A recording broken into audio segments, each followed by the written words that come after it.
હરે કૃષ્ણ સર્વને દંડવત પ્રણામ. તમારા બધાનું ખૂબ ખૂબ સ્વાગત છે. ઇસ્કોન ભુલાઈ બેંગ્લોર તરફથી ચાલી રહેલા ભગવદ્ ગીતાના લેવલ 2 ના સેશનની અંદર 10મા અધ્યાયની શરૂઆત કરવાના છીએ. આજે આપણે શ્રી શ્રી રાધા ગોવિંદજીના ચરણોમાં વંદન કરીને ગુરુ મહારાજના શુભ આશીર્વાદની સાથે આજના દિવસની શરૂઆત કરીએ મંગલાચરણ સહિત.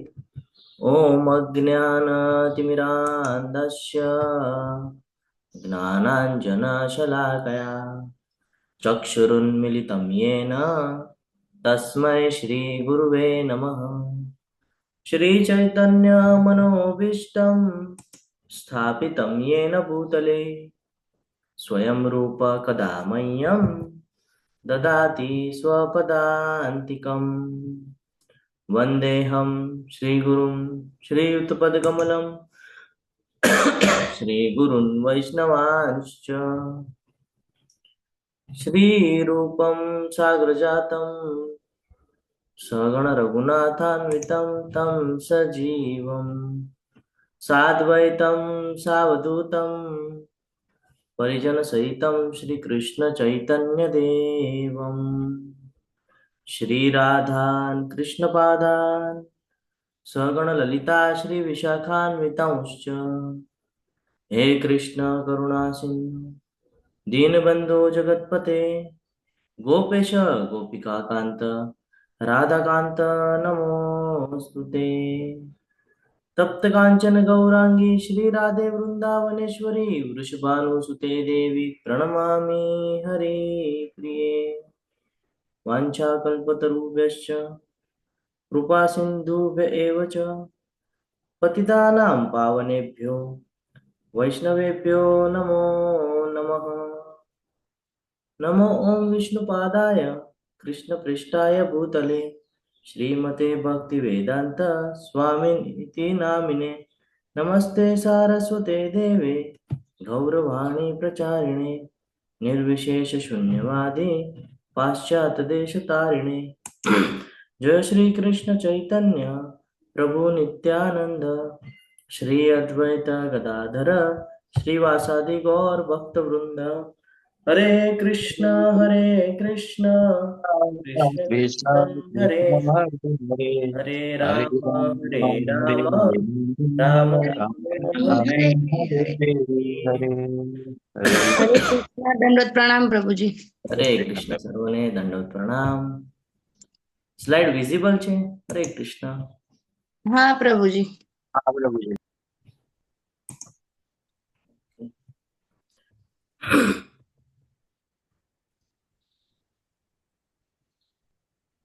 પરમેશ્વર મને આ સ્લાઇડ જ નથી દેખાઈ રહી. દેખાય છે પ્રભુજી પરમેશ્વરનું ઐશ્વર્ય. ભાગવત ગીતા 10.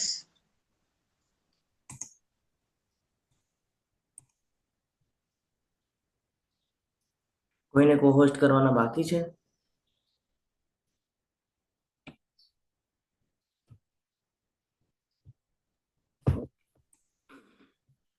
ચલો શરૂઆત કરીએ આજના અધ્યાયની. ખૂબ સરસ એવો આજનો અધ્યાય છે. સ્લાઇડ વિઝિબલ છે? મારો વોઇસ ક્લિયર છે? હરે કૃષ્ણ. हाँ प्रभुजी. हरे कृष्ण. हाँ प्रभुजी. શરૂઆત કરીએ આજના શુભ દિવસની.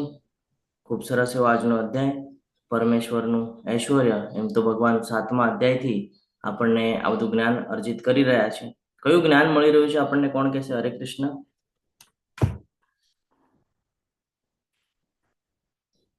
હરે કૃષ્ણ.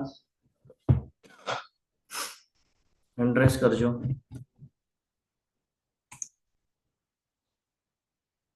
હા બોલો જયંત પ્રભુજી. હરે કૃષ્ણ. हरे कृष्ण प्रभुजी. भक्ति योग નું ચાલી રહ્યો છે ને. 7મા અધ્યાયથી આપણને ભગવાનની જે વિભિન્ન શક્તિઓ છે આ શક્તિઓનું જ્ઞાન આપણને અર્જિત થઈ રહ્યું છે. કે જેની અંદર આપણે જોયું કે ભગવાનની પરાશક્તિ, અપરાશક્તિ, આ ભૌતિક જગત શું છે, આધ્યાત્મિક શું છે, બરાબર, આપણે કોણ છીએ, ભગવાન કોણ છે, આ તમામ પ્રકારનું આપણને જ્ઞાન પ્રાપ્ત થયું છે. બરાબર.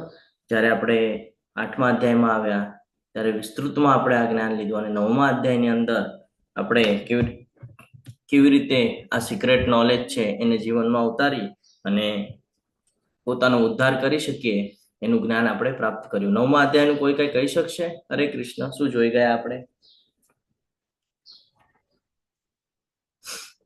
હરે કૃષ્ણ. પ્રભુજી એ જ યાદ નથી રહેતું કે કાલે શું શીખી ગયા છે ને.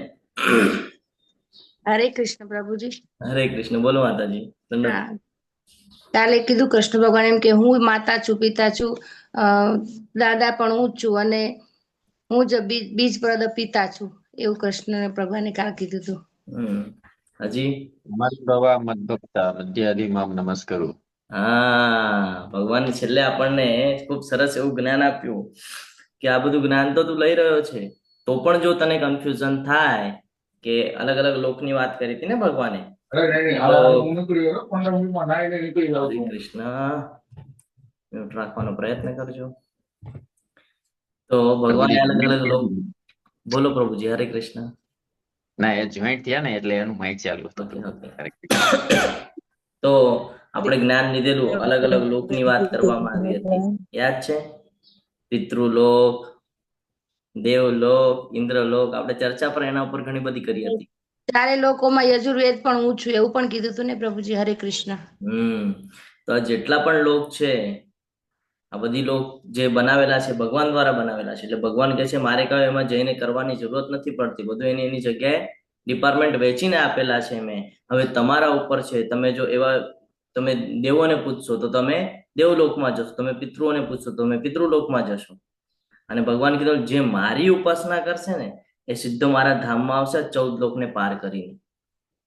અને પછી અંતે ભગવાને આપણને એ પણ જ્ઞાન આપ્યું કે તમે કોઈની પણ ભક્તિ કરો આ દેવી દેવતાઓની તો ઇનડાયરેક્ટલી તમે મારી જ કરો છો. આપણે એક ઉદાહરણ સાથે સમજ્યા હતા, ભાઈ મૂળમાં પાણી નાખીએ તો સમગ્ર ડાળી વૃક્ષ કહીએ ને કે ડાળી અને પાંદડા સુધી એ પહોંચે, પરંતુ જો ખાલી પાંદડાઓને પાણી નાખશું તો એ મૂળ સુધી પહોંચવાનું નથી. તો આપણે મૂળ જાણવાનું છે. અને આપણે મૂળમાં પાણી નાખવું એટલે શું? કે ભગવાનની આરાધના કરવી. જે પૂર્ણ પુરુષોત્તમ પરમેશ્વર છે એમને સમજી, એમના વિશે જ્ઞાન મેળવી અને એમના શરણમાં રહેવું, આ આપણું કર્તવ્ય છે. આપણને બધાને એવું લાગે કે આપણું કર્તવ્ય છે, અહીંયા જન્મ લીધો છે ને આ ફટાફટ બધું આપણે પ્રોપર્ટી, પૈસા બધું કમાઈ લઈએ અને આ આપણું કર્તવ્ય છે, આપણને એમ લાગે. પણ આ આપણું કર્તવ્ય નથી. આપણું કર્તવ્ય છે ભક્તિ કરવી. આપણે અહીંયા ફસાઈ ગયા છે. એટલા માટે છેલ્લે ભગવાન એમ કહે છે કે મન્મનાભો મદ ભક્તો મધ્યાજીમામ નમસ્કુરુ. ભાઈ મારો ભક્ત બન, મારા શરણમાં આવ અને મને નમસ્કાર કર. જ્યારે તારી બુદ્ધિને તું મારામાં લગાડી દઈશ ત્યારે તું નિશ્ચિંત થઈ જજે. તું જ્યારે મારી પૂજા કરીશ ત્યારે તું મને પ્રાપ્ત કરી શકીશ. તો આવી રીતે ભગવાને આપણને 9મા અધ્યાયની અંદર જે ગુપ્ત જ્ઞાન છે એ ગુપ્ત જ્ઞાન આપણને આપેલું છે. હવે અહીંયા પરમેશ્વરનું ઐશ્વર્ય એટલે કે વિભૂતિ યોગ વિશેનું જ્ઞાન આપણને પ્રાપ્ત થવાનું છે. તમને બેકગ્રાઉન્ડમાં વોઇસ આવે છે? ના પ્રભુજી. ઓકે, આવે તો કેજો. તો હવે શું કામ 10મો અધ્યાય કીધો હશે અહીંયા વિભૂતિ યોગ, પરમેશ્વરનું ઐશ્વર્ય? જ્યારે કે ભગવાને 7મા અધ્યાયથી આપણને બધું જ્ઞાન આપી દીધું છે કે મારી શક્તિઓ કેવી રીતે કામ કરે છે, હું કેવી રીતે કામ કરું છું, સમગ્ર. હરે કૃષ્ણ પ્રભુજી. હા, બોલો. ભગવાન કેમ કે ભગવાન ઐશ્વર્ય પૂર્ણ છે એટલે પ્રભુજી. ઓકે, હજી કોઈને કઈ ઉમેરવું છે? હરે કૃષ્ણ. તો આપણે જો ધ્યાનથી સમજવાનો પ્રયત્ન કરશું ને તો 4થા 5મા અધ્યાય સુધી આપણે નોર્મલ હતા, બરાબર? નોર્મલ, એકદમ નોર્મલ હતા આપણે 4થા 5મા અધ્યાય સુધી. જ્યારે આપણને કૃષ્ણ ભાવના યુક્ત કર્મ ખબર પડી ત્યારથી તે 9મા અધ્યાય સુધી આપણે એક સ્ટેજ આગળ વધી રહ્યા છે. એટલે ઊંચાઈ તરફ વધી રહ્યા છે. હજી થોડું આમ કહીએ ને કે હાર્ડ આપણે પહેલીમાં હોઈએ તો સિમ્પલ શીખવાનું હોય. જેમ જેમ આપણે એક ક્લાસ આગળ વધીએ તો થોડું આપણા બુદ્ધિ સાથે આપણને વધારે સંઘર્ષ કરવો પડે. 9મીમાં, 10મીમાં બોર્ડ હોય, 12મીમાં બોર્ડ હોય તો આપણને થોડું હાર્ડ લાગવા માંડે. લાગે છે ને એવું? હવે આપણે 10મા અધ્યાયમાં આવ્યા છે તો હજી હાર્ડ લાગે છે ને? કોને કોને લાગે છે એવું? કોને કોને અનુભવ થાય છે એવું કે હા હજી ડીપ છે, હા કઈક હજી કઈક છે? અમુક તો ગોટાળે ચડવાના ઓલા પર હશે. હા બોલો માતાજી. કલા માતાજી બોલો. હરે કૃષ્ણ. હા પ્રભુજી, હાર્ડ લાગે છે. જેટલું સાંભળ્યું એવું થાય કે આ તો કઈક નવું આવ્યું, આ તો કઈક નવું આવ્યું એવું થાય છે દર વખતે. હર્ષા માતાજી બોલો. હરે કૃષ્ણ. આ પ્રભુજી એવું જ લાગે છે કે હજી આ તો કેમ હજી વધારે ને વધારે આમાં જે રહસ્ય છે હજી વધારે ને જેટલું સાંભળીએ એટલું એમ જ લાગે છે એમ. હમ તો અહીંયા 10મો અધ્યાય એટલા માટે મૂકવામાં આવેલો છે. આપણે એની પાછળનું પેલા મહત્વ સમજી લઈએ કે શું કામ આપણને 10મા અધ્યાયમાં જ્ઞાન આપવામાં આવ્યું. 9મા પછી 9મા અધ્યાયની અંદર આપણને સિક્રેટ નોલેજ પ્રાપ્ત થયું, ગુપ્ત જ્ઞાન, કે જે અત્યાર સુધી જે જ્ઞાન મળતું બધું ભૌતિકનું મળતું. હવે આપણને જે જ્ઞાન મળ્યું છે એ આધ્યાત્મિક મળેલું છે. કે શું કે ભાઈ તમે અહીંયાની તમે ભૌતિક જગતની જર્ની વિશે જ વિચાર કરો છો, પણ એના આગળની પણ જર્ની નિશ્ચિત છે. તો તમે એનો વિચાર કરતા નથી. તો એનો વિચાર કરવા માટે આપણને આ જ્ઞાન આપ્યું છે કે ભાઈ આ જ્ઞાનને તું જીવનમાં ઉતાર અને તું ચિંતન કરી તું ભગવત પ્રાપ્તિ કરી શકે છે. હવે ભગવત પ્રાપ્તિ કરી શકે છે એટલું સુધી તો આપણે સાંભળ્યું. ભગવાને આપણને એ પણ કીધું કે ભાઈ મારી પરા અને અપરા શક્તિ દ્વારા મેં આ બધું નિર્માણ કરીને રાખેલું છે. આમાં જેટલા પણ તને દેવી દેવતાઓ દેખાય છે આ તમામ દેવી દેવતાઓ મારા જ માધ્યમ હેઠળ કામ કરે છે. પછી એમાં માયાદેવી આવી કે કોઈ ઋષિગણ આવી ગયા કે પિતૃગણ આવી ગયા, કોઈ પણ XYZ જેટલું કાંઈ પણ આપણને આ ભૌતિક જગતની અંદર દેખાય છે, બ્રહ્મ જ્યોતિની નીચે જે કાંઈ પણ છે જેની અંદર બ્રહ્માજી આવે છે એ તમામ કે છે આ બધું મારા દ્વારા જ નિર્માણ કરવામાં આવેલું છે. એની અંદર જે પ્રકૃતિ છે એ પ્રકૃતિ પણ મારા દ્વારા છે. એની અંદર જે કાંઈ પણ તને ગ્રંથ પ્રાપ્ત થયા છે એ બધા પણ મારા દ્વારા છે. જેટલા પણ વેદો છે, ઉપનિષદ છે, એ બધું પણ મેં જ મોકલાવેલું છે. શું કામ મોકલાવેલું છે આ બધું? હરે કૃષ્ણ. શું કામ મોકલાવેલું છે આ બધું ભગવાને આપણને?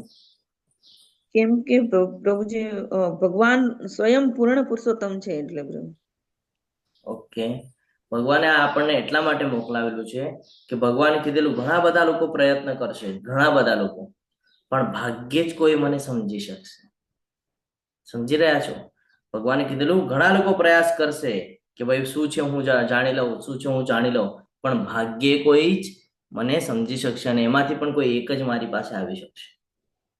તો એટલે આજે આપણે એક સ્ટેજ આગળ વધીએ છીએ ને તો હજી આપણને એવું લાગે છે કે ભાઈ આ તો હજી હાર્ડ છે, હજી હાર્ડ છે. એટલે હવે અહીંયા થોડું ભગવાન નોર્મલ કરી દેશે આપણને.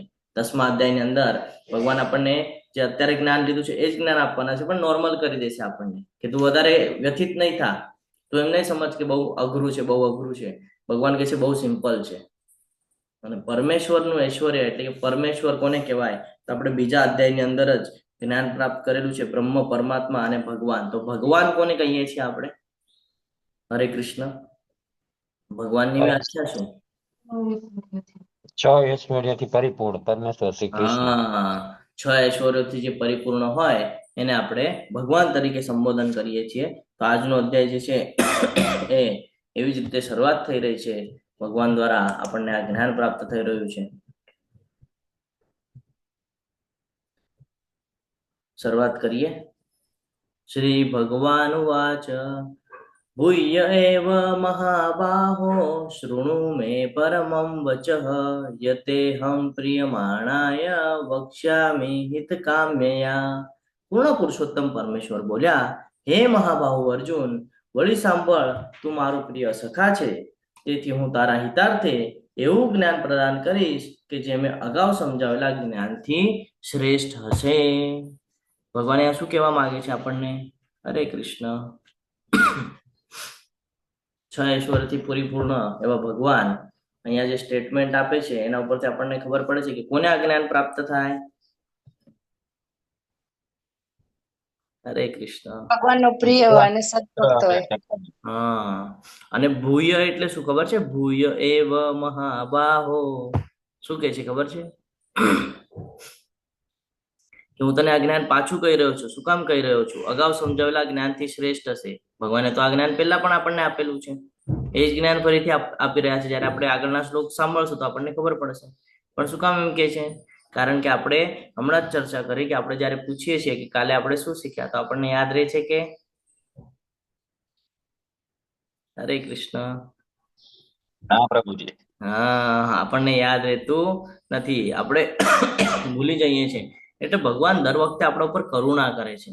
આપણે આ જ સમજવાનું છે અધ્યાય દ્વારા કે ભગવાન આપણને વારે વારે શું કામ આપે છે, શું કામ આપણને એવી રીતે સિસ્ટમ બનાવીને આપી કે ભાઈ ગુરુ શિષ્ય પરંપરામાં આવશો અને પછી તમને આ જ્ઞાન પ્રાપ્ત થશે.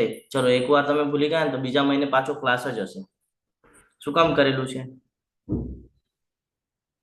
કારણ કે આપણે બધું ભૂલી જઈએ છીએ એટલે આપણને ફરી ફરી ભગવાન આ અહીંયા સમજાવવા માંગી રહ્યા છે.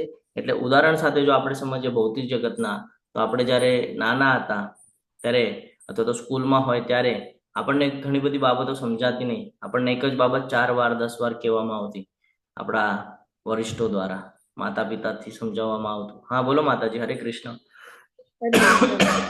પ્રણામ પ્રભુજી.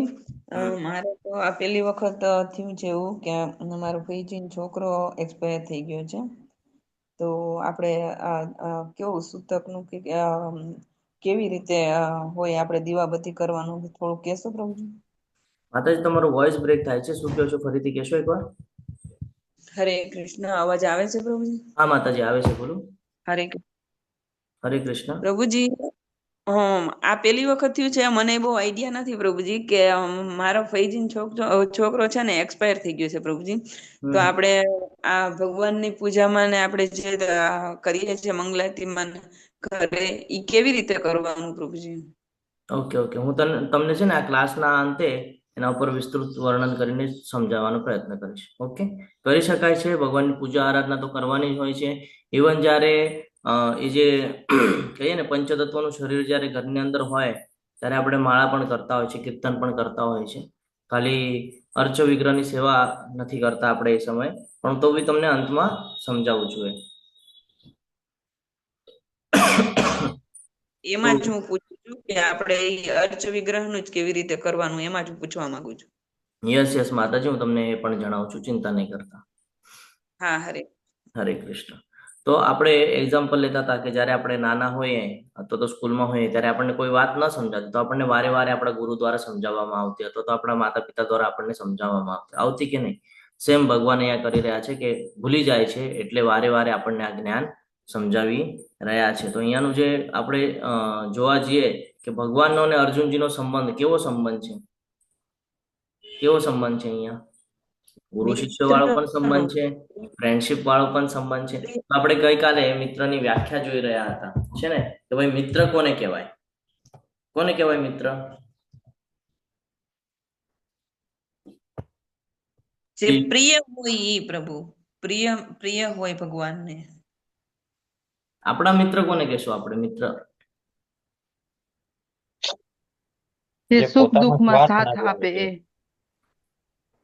જે આપણને યોગ્ય માર્ગ બતાડે ને એને મિત્ર કહેવાય. સુખ દુઃખમાં તો સાથ એટલે સુખ અને દુઃખ તો આપણા જીવનની અંદર આવવાનું જ છે, બરાબર, પણ આપણને યોગ્ય માર્ગ બતાડે. ગઈકાલે આપણે એની ચર્ચા કરી હતી છે ને, તો એને મિત્ર કહેવાય. તો અહીંયા પણ કહે છે કે ભાઈ મિત્ર તું સાંભળ, કારણ કે તું મારો મિત્ર છે, તું મારો પ્રિય છે, એટલે હું તને આ બધું જ્ઞાન આપી રહ્યો છું, કે તને યોગ્ય માર્ગ બતાડી રહ્યો છું. યોગ્ય માર્ગ કેવી રીતે બતાડે છે અર્જુનજીને? ડરાવીને બતાડે છે કે ભાઈ મારું યોગ ઐશ્વર્ય જો કેટલું મોટું છે, એવી રીતે ડરાવીને કહે છે કે કેવી રીતે કહે છે? પ્રેમથી પ્રભુ. હા, આ સમજવાનું છે આપણે કે પ્રેમપૂર્વક સમજાવવામાં આવે છે ત્યારે આપણને ખબર પડે છે. આપણને કોઈ આમ ગુસ્સે કરીને આપણને કોઈ કાંઈ કહે ને તો આપણે એને વેલ્યુ નથી આપતા, પણ કોઈ આપણને પ્રેમથી સમજાવે ને તો આપણે સમજી જઈએ છીએ. સેમ એજ આપણે અહીંયા જીવનમાં યાદ રાખવાનું છે કે જો આપણને ભગવાનને સમજવું હશે ને તો આપણને એવી ભક્તિ, એવો ભાવ હોવો જરૂરી છે, નહીં તો આપણે કન્ફ્યુઝન વાળી સ્થિતિમાં જ રહીએ છીએ હંમેશા. એટલે પ્રેમ ભાવ હોવો જોઈએ ભગવાન પ્રત્યે, તો આપણે ભગવાનને વધારેમાં વધારે જાણી શકીએ. તો અહીંયા એ જ સમજાવે છે. અધ્યાય 7 થી આપણને આ બધું જ્ઞાન મળી રહ્યું છે કે એમની જે અલગ અલગ શક્તિઓ છે એ શક્તિઓ કેવી રીતે કામ કરી રહી છે, બરાબર. પછી ભગવાનને દ્રઢ વિશ્વાસમાં ભક્તિ દ્વારા સ્થાપિત કરવા માટે તેની જુદી જુદી શક્તિઓ સ્થાપિત કરેલી છે. કેવી રીતે આપણે ભગવાનના ભક્તિમાં આગળ આવી શકીએ છીએ. આપણે નવદા ભક્તિની પણ વાત કરેલી હતી. ભગવાને તેમના વિશિષ્ટ ઐશ્વર્ય અને તેમના કાર્ય વિશે વધુ ગોપનીય જ્ઞાન આપે છે, કારણ કે જ્યારે આપણે સાંભળીએ છીએ તો સાંભળવાથી શ્રવણમથી શું થાય? શ્રવણમ કરે તો શું થાય? આપણી અંદર જેટલા બી કલ્મશો હોય ને પ્રભુજી દૂર થાય. જેટલું આપણે ભગવાનને સાંભળીએ ને એટલી આપણી ભક્તિ ઉન્નત થાય. જેટલી ભગવાનની લીલા સાંભળશું, ભાગવતમ સાંભળશું, ભગવદ્ ગીતા સાંભળશું, આનાથી શું થશે? આપણને ક્લિયરન્સ આવશે હજી, અને આપણે ધીરે ધીરે ધીરે ધીરે ભક્તિમાં તલ્લીન થશું. કારણ કે શ્રવણમ એ પહેલો સ્ટેપ છે ભક્તિ માર્ગનો, કે સાંભળશું તો શું થશે? ધીરે ધીરે આપણા અંદર ભક્તિ ઉન્નત થશે, અને જેનાથી આપણે ભગવાન સાથેનો જે સંબંધ છે એ હજી દ્રઢપૂર્વક આપણે બનાવી શકીએ. ભક્તોના સમાજમાં પ્રવચનો ફક્ત એવા લોકોમાં જ થઈ શકે છે જેઓ ખરેખર કૃષ્ણ ચેતનામાં રહેવા માટે ઉત્સુક છે. અર્જુનની લાયકાત, જેમ તમે મને પ્રિય છો. જેમ અર્જુનજી કહે છે કે ભાઈ તમે મારા ગુરુ પણ છો, સખા પણ છો, છે ને, 2-3 રિલેશન બનાવી દે છે. જ્યારે કે છે એના નજીકના જ, તો પણ હજી એક્સ્ટ્રા રિલેશન બનાવે છે. તો આપણે પણ આવી રીતે જ સંબોધન થવું જોઈએ. આપણને અંદરથી ઈચ્છા થવી જોઈએ કે હું તમારો દાસ છું. જ્યાં સુધી આપણે દાસ ભાવમાં નહીં આવીએ, જ્યાં સુધી આપણે દાસ બનતા નથી, ત્યાં સુધી આપણો ઉદ્ધાર થતો નથી. અને આ દાસ ભાવમાં આવવા માટે જ આપણે સૌથી પહેલો સ્ટેજ છે શ્રવણમનો, પછી કીર્તનમ, પછી અર્ચનમ, પાદ સેવનમ. ધીરે ધીરે આગળ વધવાનું છે અને એ સ્ટેજ સુધી પહોંચવાનું છે કે આપણે આપણું સમગ્ર જીવન ભક્તિમય વાતાવરણની અંદર વ્યતીત કરીએ. ભગવાન ખૂબ સરસ રીતે હવે અહીંયા ઉલ્લેખ કરે છે. નમે વિદુ સુર ગણા પ્રભવમ ન મહર્ષય અહમાદિર્હિ દેવાનામ મહર્ષિણામ ચ સર્વસઃ. મારી ઉત્પત્તિ કે ઐશ્વર્ય ન તો દેવગણ જાણે છે, ન તો મહર્ષિઓ જાણે છે, કારણ કે હું જ સર્વથા દેવો તથા મહર્ષિઓનો સ્ત્રોત છું. ભગવાન અહીંયા એમ કેમ કે છે કે ભાઈ મારી ઐશ્વર્ય અને ઉત્પત્તિને દેવગણ જાણતા નથી અને મહર્ષિઓ જાણતા નથી? હરે કૃષ્ણ.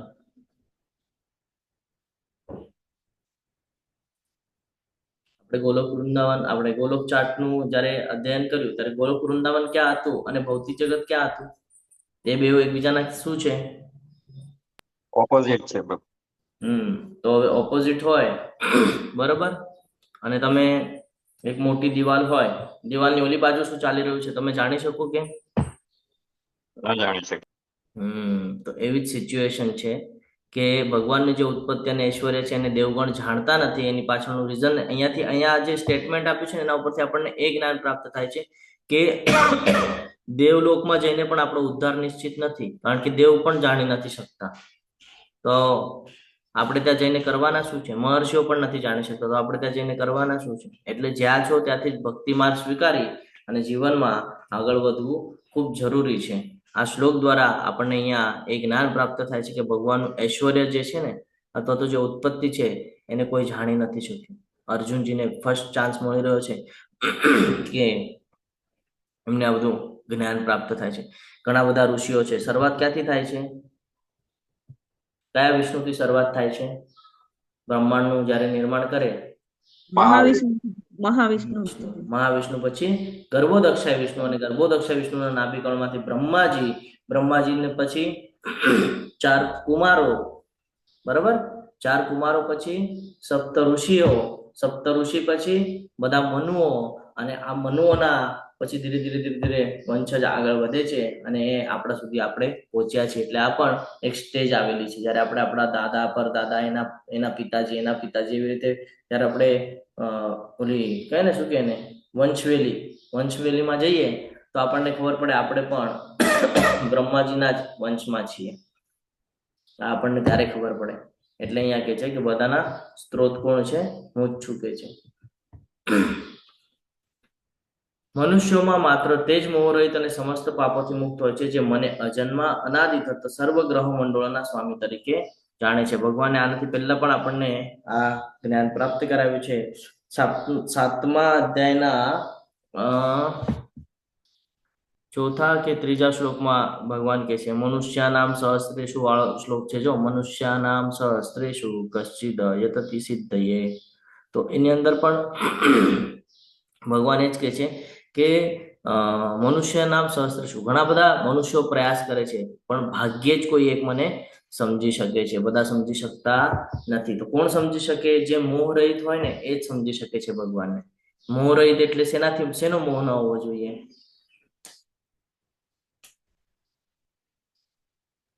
કોઈ પણ આસક્તિ ન હોવી જોઈએ પ્રભુજી. ભૌતિક જગત સાથેની કોઈ પણ આસક્તિ ન હોવી જોઈએ. ભૌતિક જગતનો મોહ ન હોવો જોઈએ. કારણ ભૌતિક જગત એ ટેમ્પરરી છે, એ હંમેશ માટે હોતું નથી. તો જો મોહ નહીં હોય તો જ સમસ્ત પાપોથી મુક્ત થશે. હવે સમસ્ત પાપોથી મુક્ત થશે ત્યારે જ સમજી શકશે કૃષ્ણ કોણ છે. ત્યારે શાસ્ત્રોને વાંચશે તો ખબર પડશે ભગવાન અજન્મા છે, અનાદિ છે અને સર્વ ગ્રહ મંડળોના સ્વામી છે. તો આ ક્યારે પોસિબલ થાય છે? ભક્તિમાં આવ્યા પછી. જો કોઈ ભક્ત નથી અને તમે એને કહેશો કૃષ્ણ પૂર્ણ પુરુષોત્તમ પરમેશ્વર જ ભગવાન છે, બાકી બધા દેવી દેવતાની શૃંખલામાં આવે છે, તો તમને કોઈ કહેશે તું કાંઈ પણ કહે છે, અથવા તો તમને હસવામાં કાઢી નાખશે, બરાબર. પણ જો તમે ભાગવતમ વાંચ્યું હોય, પદ્મ પુરાણ વાંચ્યું હોય, વિષ્ણુ પુરાણ વાંચ્યું હોય, ગરુડ પુરાણ વાંચ્યું હોય, બરાબર, ભગવદ્ ગીતા વાંચી હોય, તો તમને ક્લિયરન્સ આવે. શું ક્લિયરન્સ આવે કે નહીં ભાઈ કયા પણ શાસ્ત્ર વાંચે છે તો મૂળ એક જ કે છે ભાઈ કૃષ્ણ સ્તુ ભગવાન સ્વયં. ભાગવતમ વાંચ્યું તો ખબર પડી ભગવાન કૃષ્ણ જ મૂળ છે. બ્રહ્મ સંહિતા વાંચી તો એમાં બ્રહ્માજી પણ એ જ કે છે. પદ્મ પુરાણ વાંચ્યું તો એમાં શિવજી પણ એ જ કે છે. તો જ્યારે આપણે આ બધું વાંચીએ છીએ તો આપણને ધીરે ધીરે ક્લિયરન્સ આવે છે. અને આ જે મોહ વાળું જગત છે, આ જે મોહિત કરવા વાળું જે જગત છે માયાદેવીના પ્રભાવ હેઠળનું, એનાથી આપણે ધીરે ધીરે પોતાને બચાવવાનો પ્રયત્ન કરીએ છીએ. ત્યારે આપણે બધા પાપોથી મુક્ત થઈએ છીએ અને ભગવાનને પૂર્ણ પુરુષોત્તમ પરમેશ્વર તરીકે જાણીએ છીએ. જ્યારે કે ભગવાન આપણને આ બધું જ્ઞાન અલગ અલગ માધ્યમથી આપતા હોય છે, પણ જ્યાં સુધી આપણે ઈચ્છા નથી ને વ્યક્ત કરતા કે ભાઈ મારે જાણવું છે, ત્યાં સુધી પોસિબલ થતું નથી. હવે 4 અને 5 નંબરનો શ્લોક બહુ અત્યંત મહત્વનો છે. એની અંદર આપણને ભગવાન કે છે કે જીવ જે છે, તમામ જીવ, આ જીવની અંદર શું શું એક્સ્ટ્રા આપેલું છે મેં, એટલે કે ઘણા બધા પશુ પ્રાણી બધામાં અલગ અલગ ક્વોલિટી છે, બધામાં છે ને. આપણે એક અધ્યાયની અંદર આપણે ચર્ચા કરતા હતા કે આ લોકો આગળથી બધું શીખવા જેવું છે. આપણને ક્યારે શીખી શકીએ છીએ આપણે? જ્યારે આપણે આપણા બુદ્ધિનો ઉપયોગ કરીએ ત્યારે આપણે આ બધું શીખી શકીએ છીએ કે હા એનામાં ને મારામાં ફરક શું છે, તો કે હા આ ફરક છે. હું એની પાસેથી શું શીખી શકું છું? તો સમજી લો શ્વાન છે, કૂતરું છે, કૂતરું પાસેથી આપણે શું શીખી શકીએ છીએ? ફોર એક્ઝામ્પલ કે ભાઈ લોયલ રહેવાનું, તો આપણે પણ લોયલ રહેવાનું. કોના પ્રતિ? આપણે કોના દાસ છીએ? હરે કૃષ્ણ, ભગવાનના. કૃષ્ણના. બરાબર, પણ આપણે રહીએ છીએ લોયલ? નથી રહેતા. જ્યારે આપણને ખબર છે કે પૂર્ણ પુરુષોત્તમ પરમેશ્વર કોણ છે, આપણે શું કરવાનું છે, આપણા ભૌતિક જગતમાં શા માટે આવે છે, તમામ જ્ઞાન છે, પણ આપણે લોયલ રહીએ છીએ કે નહીં? શું કરીએ છીએ આપણે? ને આજે મંગળ આરતી નહીં થાય, આજે નથી કરવી, આજે જપા સેશન ને આજે તો ઊંઘ આવે છે, આજે જપા સેશનમાં નથી જોડાવું, અથવા તો આજનો ક્લાસ ચલો આજે ક્લાસ નથી કરવો. આવી બધી આપણને ઈચ્છાઓ થાય છે ને. તો આ સમજવું જરૂરી છે કે અહીંયા જેટલું કાંઈ પણ એટમોસ્ફિયરની અંદર આપણને આપ્યું છે, પશુ છે, પક્ષી છે, આ પાસેથી કંઈક ને કંઈક શીખવાનું છે. અને એને આપણે આપણા જે કર્મને છે એ ભગવાન પ્રતિ લગાડવું જરૂરી છે. ક્યારે લાગી શકે? જ્યારે આપણે બુદ્ધિને વિકસિત કરીએ, આપણી બુદ્ધિ દ્વારા આ બધું કરવાનો પ્રયત્ન કરીએ ત્યારે એ થાય છે. તો ભગવાન એ કહે છે કે બુદ્ધિ, જ્ઞાન, સંશય તથા મોહથી મુક્તિ, ક્ષમાભાવ, સત્યતા, ઇન્દ્રિય નિગ્રહ, મનોનિગ્રહ, સુખ તથા દુઃખ, જન્મ મૃત્યુ, ભય અભય, અહિંસા, સમતા, તુષ્ટિ, તપ, દાન, યશ તથા અપયશ, આ બધા જીવોના વિવિધ ગુણો મારા વડે જ ઉત્પન્ન થયેલા છે. ભગવાન કહે છે આ બધું પણ મેં જ આપેલું છે. કેટલી બધી ક્વોલિટીઓ છે આપણી અંદર. શું કરીએ છીએ આપણે? અને તો અહીંયા આપણને ભગવાન ખૂબ સરસ રીતે જ્ઞાન આપે છે કે આ બધાના સ્ત્રોત્ર પણ હું જ છું, મારા દ્વારા જ આ બધું તમને પ્રાપ્ત થાય છે. ભગવાનને અજન્મા કીધેલું છે. શું કીધેલું છે ભગવાનને? અજન્મા. એટલે આપણે જે આપણી બુદ્ધિ કહીએ ને કે લગાડીએ છીએ કે ભાઈ ભગવાન કૃષ્ણ આ અજન્મા છે, એમાં આપણે સમજી નથી શકતા. શું કામ? આપણી બુદ્ધિ વિકસિત નથી એટલા માટે. જો આપણે આપણા બુદ્ધિને લગાડીએ ભગવાન પરથી, તો આપણે ભગવાનને સમજીએ કે ભગવાન કેમ કહે છે કે ભાઈ હું અજન્મા છું. આપણે આત્માને પણ એવું કીધું છે કે ભાઈ આત્મા પણ અજન્મા છે. તો એનો અર્થ શું કે આત્માનો ને પરમાત્માનો કંઈક તો સંબંધ છે, પણ આપણે એ સંબંધ સમજી શકતા નથી. કેમ? કારણ કે આપણે બુદ્ધિનો ઉપયોગ કરતા નથી. બુદ્ધિ એટલે શું? તો કે બુદ્ધિ એટલે સારા નરસા, સારું શું ખરાબ શું એની જે ચકાસણી કરી શકે, એને જે સમજી શકે એને બુદ્ધિ કહેવાય છે. નહીં તો ઘણા બધા લોકોને એમ લાગે કે ભાઈ હું બહુ હોશિયાર એટલે મારી બુદ્ધિ બહુ વિકસિત. તો અહીંયા બુદ્ધિનો અર્થ એમ નથી. શક્તિ એટલે કે જ્ઞાન અને આત્મા, આ બેને જ્યારે કોમ્બિનેશન થાય કે આપણને જ્ઞાન પ્રાપ્ત થાય કે આત્મા અને પરમાત્મા વચ્ચેનો સંબંધ શું છે, આપણે કોણ છે, ભગવાન કોણ છે, પ્રકૃતિ શું છે, આ તમામ પ્રકારનું જ્ઞાન પ્રાપ્ત થાય તો એ બુદ્ધિ દ્વારા થાય છે. બુદ્ધિને આપણે વિકસિત કરીએ ત્યારે આપણને જ્ઞાન પ્રાપ્ત થાય છે. અને આપણે જ્યારે એને સમજી લઈએ છીએ ત્યારે આપણે એને ધીરે ધીરે આ જે મોહ વાળું જગત છે એમાંથી મુક્ત કરવા માટે પ્રયાસ કરીએ છીએ. સંશય તથા મોહથી મુક્તિ ક્યારે થઈ શકે? જ્યારે આપણને જ્ઞાન પ્રાપ્ત થાય ત્યારે આપણા તમામ જે સંશયો છે એને આપણે મુક્ત કરી શકીએ છીએ અને ભગવાન પ્રત્યે આપણે પોતાને લગાડી શકીએ છીએ. આગળ કીધું છે કે ક્ષમાભાવ. ઘણા સમય એવું થાય કે આપણે જ્યારે ભક્તિ કરતા હોઈએ ત્યારે ઘણા બધા લોકો આપણને ન બોલવા જેવા વેણ બોલે, આપણા ઉપર હસે, બરાબર, આપણી સાથે છેતરવાનું કામ કરે કે ભાઈ આને હું ડિસ્ટર્બ કરું. આવી બધી સિચ્યુએશન થાય તો આપણે શું કરીએ? તરત ક્રોધિત થઈ જઈએ, તરત ન બોલવા જેવું બોલી જઈએ. એવી બધી સિચ્યુએશન આપણી સાથે થાય છે. તો આપણે એમાં પણ શું કરવાનું છે? ક્ષમાભાવ. કે સામેવાળો જે કરે છે એના કર્મ છે, આપણે એ નથી કરવાનું, એ આપણું ધર્મ છે, કારણ કે આપણને ભગવદ્ ગીતાનું જ્ઞાન છે. એટલે ક્ષમા કરતા જવાનું છે. આપણે કોઈ સાથે દ્વેષ ભાવ નથી રાખવાનો કે ભાઈ એને મારી સાથે આમ કર્યું તો હું એની સાથે એમ કરું. હમણાં એવું કઈ આપણે મગજમાં રાખવાનું નથી, કારણ એવું બધું રાખશું તો ભક્તિમાં આગળ નહીં આવે. દ્વેષ ભાવ રાખશું તો ભક્તિમાં આગળ નહીં આવે. એટલે ક્ષમાભાવ. સત્યતા. હંમેશા સત્યને પકડીને ચાલવાનો પ્રયાસ કરવાનો. ઘણા સમયે સિચ્યુએશન એવી આવે કે ભાઈ આપણે જેની સાથે વર્ક કરીએ છીએ અથવા તો જેની સાથે રહીએ છીએ તો એ ખોટા બાબતોમાં અટકાયેલા હોય તો આપણે નથી અટકાવવાનું. આપણને ખબર છે કે ભાઈ ખોટું છે તો હંમેશા એનો વિરોધ કરવાનો છે, કારણ કે ખોટામાં તમે સહભાગી આપશો તો કર્મના બંધનમાં બંધાશો. એટલે ખોટામાં સહભાગ થવાનું નથી. તો સત્યતા.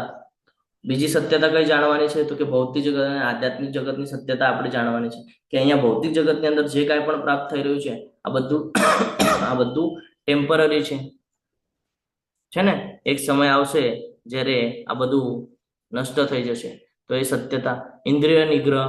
ઇન્દ્રિય નિગ્રહ એટલે શું ખબર છે તમને? હરે કૃષ્ણ. બહુ મહત્વનો વિષય છે આ ઇન્દ્રિય નિગ્રહ, મનોનિગ્રહ. પોતાના ઇન્દ્રિયોને શેમાં લગાડવી જોઈએ? ઉપર કાબુ રાખો પ્રભુજી. ભગવાનની સેવામાં. હા, પોતાની ઇન્દ્રિયોને આપણે લગાડવી જોઈએ ભગવાનની સેવામાં. આપણે ક્યાં લગાડીએ છીએ ઇન્દ્રિયોને? ભોગવિલાસના કામમાં. આપણી સેવામાં લગાવીએ. હા, તો જ્યાં સુધી આપણે ભોગવિલાસના કામમાં લગાડશું ત્યાં સુધી આપણે ભગવત પ્રાપ્તિ કરવા માટે પ્રયત્નશીલ થશું નહીં, ભગવાનને સમજી શકશું નહીં. પણ એ જ જો આપણે ભગવાનમાં પરોવી દઈશું તો ધીરે ધીરે આપણને સ્વીકૃતિ આવશે. સેમ મનોનિગ્રહ માટે. આપણું મન પણ ચંચળ છે. જો આપણે આપણા મન વિશે મનના હિસાબથી ચાલવા જશું તો એ આપણો શત્રુ છે. પણ આપણે જો મનને કંટ્રોલ કરી રાખશું અને જો ભગવાનમાં લગાડી રાખશું તો એ આપણો મિત્ર છે, કારણ કે આપણો ઉદ્ધાર કરાવી શકે છે. પછી સુખ હોય કે દુઃખ હોય, બરાબર, સુખ અને દુઃખ આપણે બીજા અધ્યાયની અંદર જ્ઞાન પ્રાપ્ત કરી ગયા છે કે સુખ અને દુઃખ શું છે? શું છે સુખ અને દુઃખ? ક્ષણિક છે પ્રભુજી. સુખ અને દુઃખ એ કેવું છે? ક્ષણિક છે. એક પછી એક આવ્યા જ કરશે. તમે એમ કહો કે ભાઈ મારા જીવનની અંદર સુખ જ આવે, દુઃખ ના આવે, તો એ પોસિબલ નથી. દુઃખ તો આવવાનું જ છે, દરેકને આવવાનું છે. કોઈ એનાથી બચવાનું નથી. બધાને દુઃખ આવવાનું જ છે અને સુખ પણ આવવાનું જ છે. તો એમાં વિચલિત થવાનું નથી, નોર્મલ રહેવાનું છે. જન્મ મૃત્યુ. જેણે જન્મ લીધો છે એનું મૃત્યુ નિશ્ચિત છે. એટલે આ શરીરની વાત કરે છે કે ભાઈ આ શરીર દ્વારા જન્મ પ્રાપ્ત થયો છે. તો 6 તબક્કામાંથી જ્યારે એ આત્મા પસાર થતી હોય છે શરીરની અંદર, 6 તબક્કા અલગ અલગ આપણે શીખી ગયા છે આનાથી પહેલા. તો 6 તબક્કા જ્યારે પૂરા થઈ જાય છે, એક સમય આવે છે જ્યારે બોડીનું કામ પૂરું થઈ જાય છે, બોડી કાંઈ કામની રહેતી નથી, ત્યારે બોડીમાંથી આત્મા નીકળી જાય છે અને બીજા શરીરને પ્રાપ્ત કરે છે એની ઈચ્છા અનુસાર. તો જેને જન્મ લીધું છે એનું મૃત્યુ નિશ્ચિત છે, તો એમાં પણ વિચલિત નથી થવાનું. ભય અભય. આપણે બધા મૃત્યુને બહુ ડરતા હોઈએ છીએ, એટલે જો મૃત્યુ પછી તરત ત્યાં ભય મૂકેલું છે. તો ભય એટલે કે બીક. શેની બીક છે આપણને? આપણે કહીએ છીએ ભૌતિક જગતની અંદર જો આપણે કેટલા મોહિત થયેલા છે ને અહીંયા સમજવું જરૂરી છે આપણને. આપણે કહીએ છીએ ભાઈ પ્રોપર્ટી કરવી પડશે, પૈસા કરવું પડશે, નહીં તો ભવિષ્યનું શું થશે? ભવિષ્યની ચિંતા શું કામ કરવાની છે? વર્તમાનમાં જીવવાનું ભગવાન એ જ કહે છે તમને, વર્તમાનમાં જીવો. તમે ભવિષ્યની ચિંતા નહીં કરો. તમને તમારું ભવિષ્ય જ ખબર નથી. વર્તમાનમાં જીવવાનું છે અને અત્યારે તમારા હાથમાં ચાન્સ છે, એનો તમારે ઉપયોગ કરવાનો છે. પણ આપણે શું કરીએ છીએ? ભવિષ્યનો વિચાર કરી અને પછી આખું જીવન બધું ભોગવિલાસની જે સંસાધનો છે એને વસાવવાની પાછળ આપણે લગાડી દઈએ છીએ. જ્યારે કે ભગવાને કીધું છે હું પિતામહ છું, હું જ માતા છું, હું જ મિત્ર છું, હું જ સખા છું. ભગવાન કહે છે. આપણે ચર્ચા પણ કરી હતી, દરેક જીવ જે આપણે જોઈએ છે કોઈ ભૂખ્યું રહે છે? નથી રહેતું. તો પણ આપણે બધું વસાવવા માટે પ્રયત્નશીલ રહીએ છીએ. તો પછી ચિંતા કરવાની જરૂર નથી. ભગવાન કહે છે મારા સાનિધ્યમાં રહે. ગઈકાલે કીધું ને ભગવાન કે મારા સાનિધ્યમાં રહે, મને મારું ભજન કર. એનાથી શું થશે? તો કે તારી પાસે જે છે એનું રક્ષણ પણ કરીશ અને તને જે જોવે છે એની પૂર્તિ પણ કરીશ. બરાબર. અહિંસા. કોઈ સાથે હિંસા કરવાની નથી. અહિંસાનું અહીંયા આપણને મિનિંગ સમજવું પડશે. કોઈ સાથે હિંસા કરવાની નથી, એનો અર્થ શું? કોણ કહેશે? હરે કૃષ્ણ, હરે કૃષ્ણ. અહિંસા એટલે શું? નથી ખબર? હા હેમા માતાજી બોલો. હરે કૃષ્ણ પ્રભુજી. અહિંસા એટલે કે આપણી પાસે ભગવદ્ ગીતાનું જે જ્ઞાન છે આપણે કોઈને ના આપીએ એને અહિંસા કહેવાય, પણ ના આપીએ તો હિંસા કહેવાય. આપવું જોઈએ ભગવદ્ ગીતાનું જ્ઞાન. ઓકે, આપણે સમજીએ કે અહિંસા એટલે શું? કે સારું અને નરસું જે આપણને પહેલી વાત તો જે ખબર પડતી નથી, બરાબર? આપણે જ્યાં હિંસા કરવી જોઈએ ત્યાં હિંસા કરતા નથી. હિંસા ક્યાં કરવી જોઈએ? હિંસા ક્યાં વ્યાજબી ગણાય? શાસ્ત્રોના વિરુદ્ધમાં જાય ત્યાં હિંસા કરવી જોઈએ, બરાબર? અને અહિંસા એટલે આપણે શું કરીએ છીએ? અત્યારે જોઈએ આપણે તો અત્યારે જે વાતાવરણ છે બધી રાજકારણ ચાલી રહ્યું છે. તમે કોઈ પણ ફિલ્ડના અંદર જશો તો ત્યાં તમે જોશો કે ભાઈ બધી જગ્યાએ રાજકારણ ચાલી રહ્યું છે, બરાબર? તો જે રાજકારણ કરે એ શું કરે? બીજાને કષ્ટ આપે, પોતાનું હિત સાધવા માટે બીજા સાથે ખોટી બાબતો કરે, કષ્ટ આપે. તો આ કષ્ટ નથી આપવાનું કોઈને, અહિંસા થઈ કહેવાય. કોઈ સાથે ખોટું કર્યું, તમે કોઈને તકલીફ આપી, કોઈનો જીવ બાળ્યો, આ બધું ખોટું છે. આ બધું ન કરવું જોઈએ. ક્ષમતા, બધા સાથે સમાન રાખવાનું છે. કોઈ સાથે ઊંચ નીચ નહીં, દ્વેષ ભાવ નહીં, દૂજા ભાવ નહીં કે ભાઈ તમે મારી કરતા બહુ નાના છો કે હું બહુ શ્રેષ્ઠ છું, મારી પાસે બહુ જ્ઞાન છે, આવું નથી રાખવાનું. તુષ્ટિ, તપ, દાન, આ બધું ખબર છે એટલે હું આના ઉપર ડીપલી જતો નથી, બરાબર? તપ, અલગ અલગ પ્રકારના તપ છે. આપણે જે તપ કરીએ છીએ એ કયું તપ કરીએ છીએ? શારીરિક તપ કરીએ છીએ. શું કામ? તો કે ભાઈ ભૌતિક જગતની ચિંતાઓના માટે થઈને કહીએ છીએ. જ્યારે કે તપ કયું કરવું જોઈએ? આપણે ભગવાન માટેનું કરવું જોઈએ, છે ને? શારીરિક તપ ભગવાન માટે થઈ શકે, માનસિક થઈ શકે, છે ને? મનનું તપ થઈ શકે, શરીરનું તપ થઈ શકે, ઇન્દ્રિયોનું તપ થઈ શકે. પણ આપણે શેની માટે કરીએ છીએ? ભૌતિક સંસાધનોની પાછળ કરીએ છીએ. દાનનું પણ મહત્વ છે. ઘણા બધા લોકોને એમ લાગે કે ભાઈ હું દાન કરું છું. દાન શું કામ કરવામાં આવે છે ખબર છે? શાસ્ત્રોમાં વર્ણન છે. આજનો જો તમે આ ભગવદ્ ગીતાને ખોલીને તમે શ્લોક વાંચશો, 4થો અને 5મો, તો એમાં ઉલ્લેખ છે કે ભાઈ કમસે કમ 50% નું દાન કરવામાં આવવું જોઈએ. ભગવદ્ ગીતા અનુસાર ઓછામાં ઓછું 50% દાનમાં આપવું જોઈએ. દાન શું કામ આપવામાં આવે છે? હરે કૃષ્ણ, હરે કૃષ્ણ. દાનની શરૂઆત કેવી રીતે થઈ? હા પ્રિન્સી માતાજી બોલો.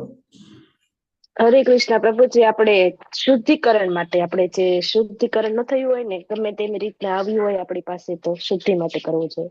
ઓકે, હર્ષા માતાજી બોલો.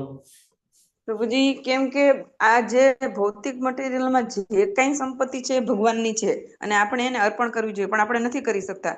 તો એટલે દાનનો મહિમા આપણને આપ્યો છે. અને એમાંથી ને આપણને કીધું છે ગુરુ દ્વારા, શાસ્ત્રો દ્વારા, કે તમે કઈ ના આપી શકો તો એનો ચોથો ભાગ, મતલબ હું શોર્ટમાં પ્રભુજી કહું છું. હરી બોલ. ખૂબ સરસ માતાજી, ખૂબ ખૂબ આભાર તમારા બંનેનો. આપણે એ સમજવું પડશે કે આ દાનની શરૂઆત ક્યાંથી થઈ ખબર છે? દાનની શરૂઆત ક્યાંથી થઈ ખબર? શાસ્ત્રોની અંદર પણ વર્ણન છે. કર્ણથી. બલી મહારાજથી પ્રભુજી. બલી મહારાજથી થઈ, બરાબર? પછી આ કર્ણ તો પછીના યુગમાં આવ્યા, બલી મહારાજના પહેલાના યુગમાં છે. તો ત્યાંથી થઈ. અને દાનનો આ જે મહિમા છે ને, તો દાન કોને આપવું જોઈએ? તો પેલા બ્રાહ્મણોને આપવામાં આવતું. બ્રાહ્મણોને શું કામ આપવામાં આવતું? કેમ કે બ્રાહ્મણ ભગવાનને પ્રિય હોય છે પ્રભુજી. શું કામ પ્રિય હોય છે? કેમ કે બ્રાહ્મણો શુદ્ધ હોય છે પ્રભુજી. પેલાના બ્રાહ્મણો જે હતા એ શુદ્ધ હતા. એટલે ગાય બ્રાહ્મણ. એક મિનિટ પ્રભુજી, ફોન આવ્યો હતો.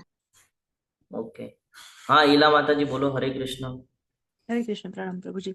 પ્રભુજી, બ્રાહ્મણો હંમેશા ભગવાનના કાર્યોમાં જોડાયેલા હોય છે, તો હરી બોલ. ખૂબ સરસ. બ્રાહ્મણનો અર્થ જે થાય છે કે જે બ્રહ્મને જાણે છે એ બ્રાહ્મણ.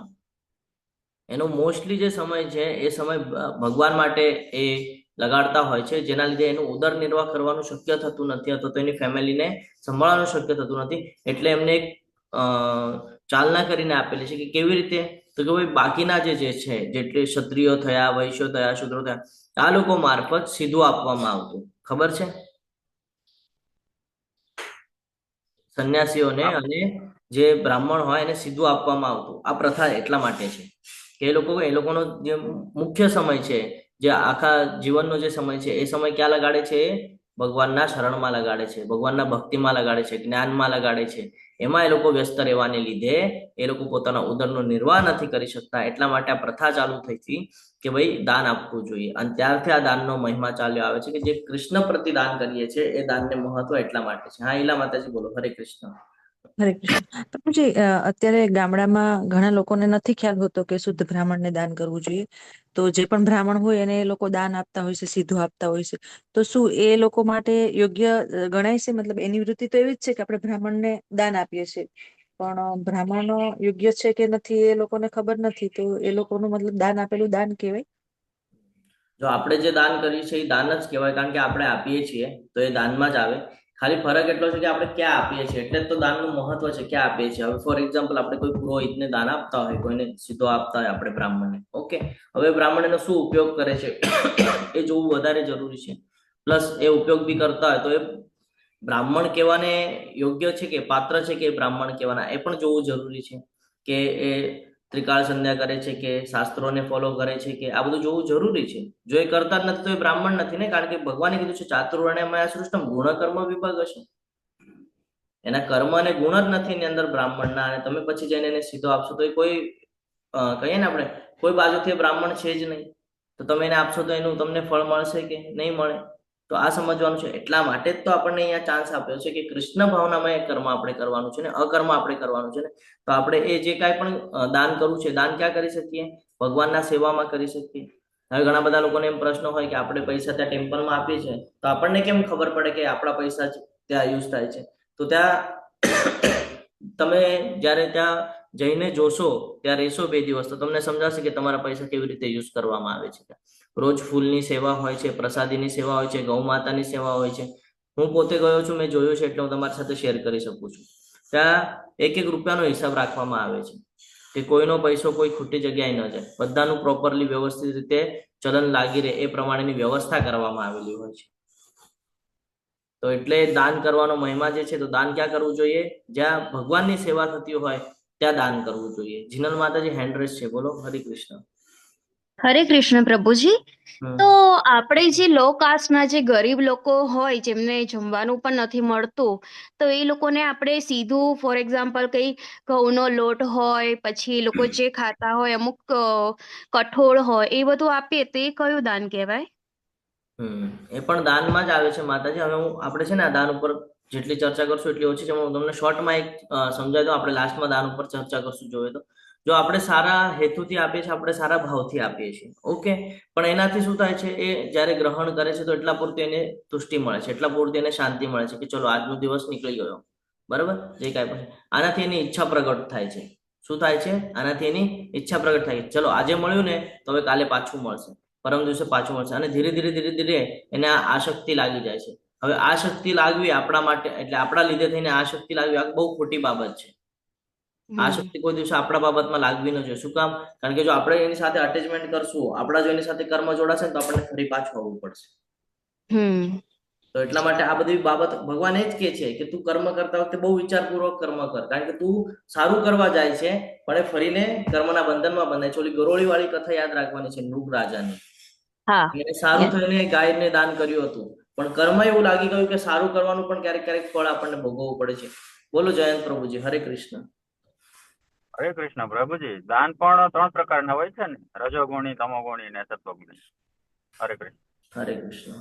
બોલો ઈલા માતાજી. હરે કૃષ્ણ. ઓકે. હરે કૃષ્ણ પ્રભુજી. આ ગરીબ લોકોને આપણે પ્રસાદ બનાવીને ખવડાવી શકીએ તો એ કૃષ્ણ મહિલાને કહેવાય? તમે પ્રસાદ બનાવી ભગવાનને ભોગ અર્પણ કરીને તમે એને ખવડાવો તો એ યોગ્ય છે. એ એટલા માટે યોગ્ય છે કે એનાથી એને એનો લાભ થશે. શું લાભ થશે? તો એને સ્વીકૃતિ આવશે કે ભાઈ શું કરવા યોગ્ય છે, શું નહીં. અને નેક્સ્ટ ટાઈમ જ્યારે પણ આપણને આવી ઈચ્છા થાય કે ભાઈ આપણે કોઈકને કંઈક હેલ્પ કરવી છે, તો એવામાં શું હેલ્પ કરી શકાય? તો આપણી પાસે ભગવદ્ ગીતા મળે છે આપણને. એક ભગવદ્ ગીતાને સમજાવી ભાષાની લઈ આવવાની છે, એને આપી દેવાની છે કે આ ભગવદ્ ગીતા લ્યો, આને વાંચો. ન સમજાય, કોઈ પાસે મોબાઈલ હોય તો એને લિંક આપી દેવાની છે. એનાથી શું થશે? ધીરે ધીરે એને ક્લિયરન્સ આવશે કે શું કરવા યોગ્ય છે ને શું નથી. એના જીવનની અંદર આ જે કાંઈ પણ સમસ્યા આવેલી છે, અથવા તો એ જે ગરીબ કુટુંબના અંદર એનો જન્મ થયો હોય, અથવા તો કોઈ એવી સિચ્યુએશનમાં એનો જન્મ થયો હોય, એની પાછળનું રીઝન એને ખબર પડે એને જ્ઞાન પ્રાપ્ત થાય કે મારો અહીંયા જન્મ શું કામ થયો છે, મારી ઈચ્છાને લીધે થયો છે, મારા કર્મના લીધે થયો છે, એને તરત ત્યાં ક્લિયર થઈ જશે. તો પછી એને સુધારવાનો પ્રયત્ન કરશે. આજે નહીં, કાલે નહીં, પરંતુ છે ને રોજ થોડો પ્રયત્ન કરશે ને તો તમે જોશો વિધિન 2-3 વર્ષની અંદર એ ભગવાનનો શુદ્ધ ભક્ત બની ગયો છે. અને જ્યારે ભગવાનનો ભક્ત બની જશે તો એનો લાભ તમને મળશે, કારણ કે એને એ માર્ગ પર લાવવા માટે સ્ટાર્ટિંગ તમારાથી થઈ, પહેલો પ્રયત્ન તમે કરેલો છે, તો સ્ટાર્ટિંગ તમારાથી થઈ, તો એનો લાભ તમને મળશે. તો કર્મ ત્યાં એ કર્મ જે છે એ અકર્મમાં કન્વર્ટ થશે, કારણ કે તમે ભગવાનના નામનો પ્રચાર કરેલો છે અને શાસ્ત્રોના નિયમ પ્રમાણે તમે કામ કરેલું છે, એટલે એ કર્મ જે છે એ અકર્મમાં કન્વર્ટ થશે, જે તમારા પાપ અને પુણ્યનો જે ઘડો છે એમાં એ કાઉન્ટ થઈ રહ્યું છે. ક્લિયર છે? પ્રભુજી, હા, તો આપણે ધારો કે જે અન્ન આપણે દાન કરીએ છીએ એ અમે છે ને મંદિરમાં પહેલા અમારી સેવામાં મૂકીએ, બધા જ ધારો કે 50 લોકોને આપવાનું હોય ઘર દીઠ, તો એ બધી થેલી અમે આખી બનાવી અને મંદિરમાં બહાર અમારા ઘરમાં સેવાની બહાર મૂકીએ, ધરાવી અને પછી એ આપીએ તો? યસ માતાજી, તો ચાલે. કારણ કે તમે પેલા ભગવાનને અર્પણ કરશો ને, ભગવાન કહે છે તું જે કાંઈ ખાય છે, જે કરે છે, બધું મને દાન કર. ગઈકાલના અધ્યાયમાં ભગવાન જ કહેતા હતા કે પહેલા મને દાન કર અને પછી તું જો એ આગળ સ્ટેજ કરીશ તો તને કર્મનું બંધન નહીં લાગે, કારણ કે તે મને સમર્પિત કરેલું છે. એટલે તો ભગવાન કહે છે ને, મન આવો મત ભક્તો મધ્ય જીવન, કે મારી પાસે આવી જા, તું કઈ ચિંતા નહીં કર, મારા શરણમાં રહીશ ને તો હું તને બધું સારું તને પ્રાપ્ત કરાવીશ, તને જ્ઞાન સારું મળશે, તારી પ્રગતિ સારી થશે, તું ભૌતિક જગતમાં સુખી રહીશ, તું આધ્યાત્મિક જગતમાં પ્રગતિ કરીશ, તું વધારે જો ભક્તિમાં તલ્લીન થઈશ તો તું મારી પાસે આવીશ. ભગવાન એટલા માટે જ કહે છે, એટલે જે કાંઈ કરવું છે બધું ભગવાનને સમર્પિત કરીને કરવાનું છે. બરાબર છે? તો આ દાનનો મહિમા હતો. પછી યશ આપણને ભગવાન, જ્યારે આપણે સારા કર્મ કરીએ છીએ તો યશ આપણને પ્રાપ્ત કરાવે જ છે, કારણ કે ભગવદ્ ગીતાના છેલ્લા શ્લોકમાં સંજય દ્વારા ઉલ્લેખ કરવામાં આવે છે કે યત્ર યોગેશ્વર કૃષ્ણ યત્ર પાર્થો ધનુર્ધર તત્ર શ્રી વિજયી. આવે ને વિજયી, તો યશ તો પ્રાપ્ત થવાનું છે, જેના જીવનમાં ભગવદ્ ગીતા ઉતારેલી છે. અપયશ, તો કે અપયશ પણ આવે છે જીવનમાં, એવું નથી કે અપયશ નથી આવતું, અપયશ પણ આવે છે. શું કામ? તો જ્યાં સુધી આપણા જીવનમાં દુઃખ નહીં આવે ત્યાં સુધી આપણે ભગવાનના શરણમાં જશું નહીં, જ્યાં સુધી દુઃખ નહીં આવે ત્યાં સુધી ભગવાન આપણને યાદ આવશે નહીં. તો ભગવાન આપણને ભૌતિક જગતની અંદર જીવન તો જીવવા લગાડે છે, પણ કેવી રીતે જીવવા લગાડે છે? તું મને કનેક્ટમાં રહે તો તું બચીશ, મને કનેક્ટમાં નહીં રાખે તો તારું પતન થવાના ચાન્સીસ છે, કારણ કે માયાદેવીનો પ્રભાવ છે અને માયાદેવીને આપણે જોઈ નથી શકતા, એટલે સમજી નથી શકતા. તો એટલા માટે યશ હોય અપયશ હોય એમાં આપણે નોર્મલ રહેવાનું છે, કે ભાઈ જે કાંઈ થઈ રહ્યું છે ભગવાનની ઈચ્છાથી થઈ રહ્યું છે, ભગવાન દ્વારા થઈ રહ્યું છે. ખરાબ થાય તો સમજી જવાનું છે તરત કે ભાઈ ભગવાન કંઈક સૂચના આપી રહ્યા છે આપણને, કે આપણે કંઈક કાં તો ખોટા માર્ગ ઉપર છે, કાં તો ખોટી આશા રાખેલી છે, આપણે ખોટી અપેક્ષા રાખેલી છે, એટલે આપણા જીવનની અંદર દુઃખ છે. હા, હંમેશા યાદ રાખવાનું છે, કારણ કે ભગવાન આપણા શુભેચ્છક મિત્ર છે, હિત કરતા શુભેચ્છક મિત્ર છે. 5મા અધ્યાયના 29મા શ્લોકમાં ભગવાન આપણને આ જણાવે છે. જીવોના વિવિધ ગુણો મારા વડે જ ઉત્પન્ન થયેલા છે. જેટલા પણ ગુણો છે ભગવાન કહે છે મારા દ્વારા જ ઉત્પન્ન થયેલા છે, જેમાં તમારે સતત સંઘર્ષ કરવો પડે છે. અહીંયા કહે છે બુદ્ધિથી શરૂઆત થાય છે. બુદ્ધિ, વસ્તુઓ તેમના યોગ્ય પરિપ્રેક્ષ્યમાં વિશ્લેષણ કરવાની જે શક્તિ છે, કે સારું શું છે, ખરાબ શું છે, આ જાણવું. બીજું, બુદ્ધિનો ઉપયોગ શું કરી શકીએ? તો બુદ્ધિથી આપણને આ ક્લિયરન્સ આવે કે આપણે અહીંયા શું કામ આવ્યા છીએ, આપણે જવાનું ક્યાં છે. પછી તો કે જ્ઞાનમાં શું ખબર પડે? પદાર્થ અને જીવ, એટલે કે આત્મા અને આ પંચતત્વનું શરીર, એના વચ્ચેનો તફાવત આપણને ખબર પડે. બરાબર? આપણે અને ભગવાન વચ્ચેનો સંબંધ શું છે એ આપણને ખબર પડે છે. પછી શંકાથી મુક્તિ ક્યારે પ્રાપ્ત થાય? તો કે આ જ્ઞાનને જ્યારે આપણે સમજીએ અને ભગવાનને ધીરે ધીરે સમજવાનો પ્રયત્ન કરીએ. ભગવાનને શું કામ સમજવાનો છે? કે આપણે અને ભગવાન વચ્ચેનો જે સંબંધ છે એ સમજવું તો ખબર પડશે કે ભગવાન કરીને કંઈક છે. પછી ધીરે ધીરે શાસ્ત્રો વાંચે તો ખબર પડે અરે દેવી દેવતા અલગ છે, ભગવાન અલગ છે. ભગવાન એટલા માટે કહેવામાં આવે છે એની પાસે 6 ઐશ્વર્ય છે, અને જ્યારે કૃષ્ણ દ્વાપરમાં આ 6 ઐશ્વર્ય બતાડે છે ત્યારે ક્લિયર થાય છે ઘણા બધાને કે ભાઈ હા ભગવાન છે. નહીં તો ઘણા લોકો પોતાને ભગવાન તરીકે સંબોધન કરતા હતા છે ને.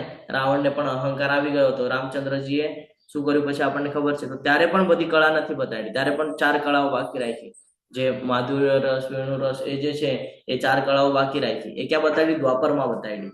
કે પૂર્ણ પુરુષોત્તમ પરમેશ્વર શું કામ હું છું? એટલા માટે છું કે મારી પાસે પૂરી કળા છે, 6 ઐશ્વર્યનો હું માલિક છું.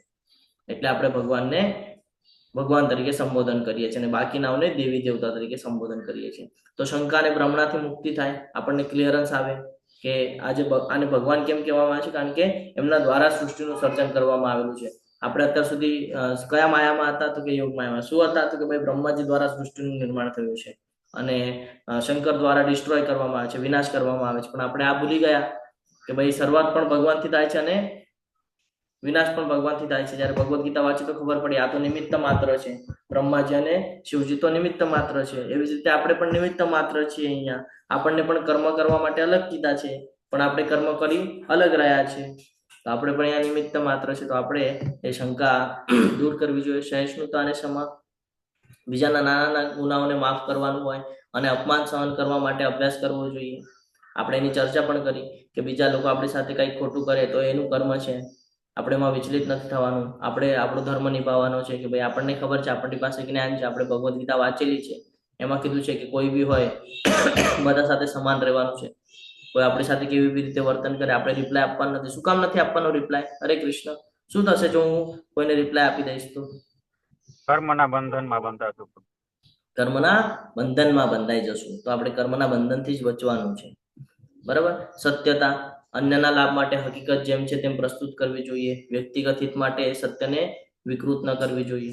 આપણે એની પણ ચર્ચા કરી ગયા કે કોઈ ખરાબ કામ કરતું હોય તો કોઈ ખોટા માર્ગમાં હોય તો આપણે એને સાથ નથી આપવાનો, આપણે એનો વિરોધ કરવાનો છે કે ભાઈ મારાથી આ નહીં થાય, તને યોગ્ય લાગે તો તું કર, મારે એમાં નથી પડવું. કેમ? તો આપણી પાસે જ્ઞાન છે ભગવદ્ ગીતાનું.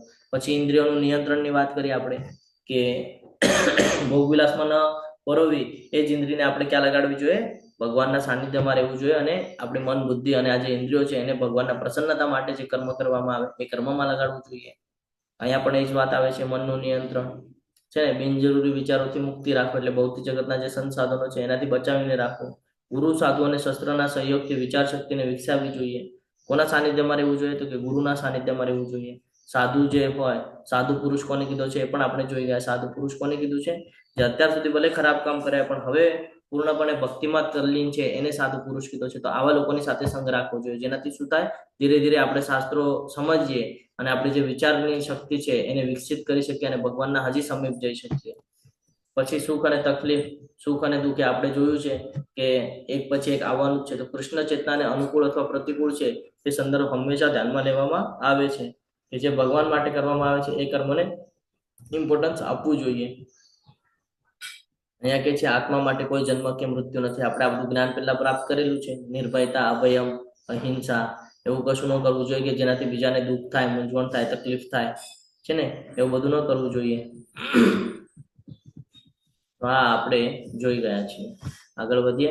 આપણે મહર્ષિઓની વાત કરી હતી બીજા શ્લોકની અંદર. તો હવે ભગવાન આપણને એ પણ ક્લિયર કરાવે છે કે કેવી રીતે તમે આ સૃષ્ટિની અંદર આવ્યા છો, એની શરૂઆત કેવી રીતે કરવામાં આવી છે. સપ્તર્ષિઓ તથા તેમની પૂર્વે 4 અન્ય મહર્ષિઓ તેમજ બધા મનુષ્યો. શું કે છે? સપ્તર્ષિઓ એટલે 7 ઋષિઓ તથા તેમની પૂર્વે 4 એટલે 4 કુમારો. બરાબર. 4 કુમારો કયા છે ખબર છે તમને? મેં ખોટો ક્વેશ્ચન પૂછી દીધો. સ્લાઇડમાં જ દેખાય છે 4 કુમારો કયા છે. સનકા, સનાતન, સનત અને સનત કુમાર. આ 4 કુમાર છે. આ 4 કુમાર બ્રહ્માજીના પુત્રો છે.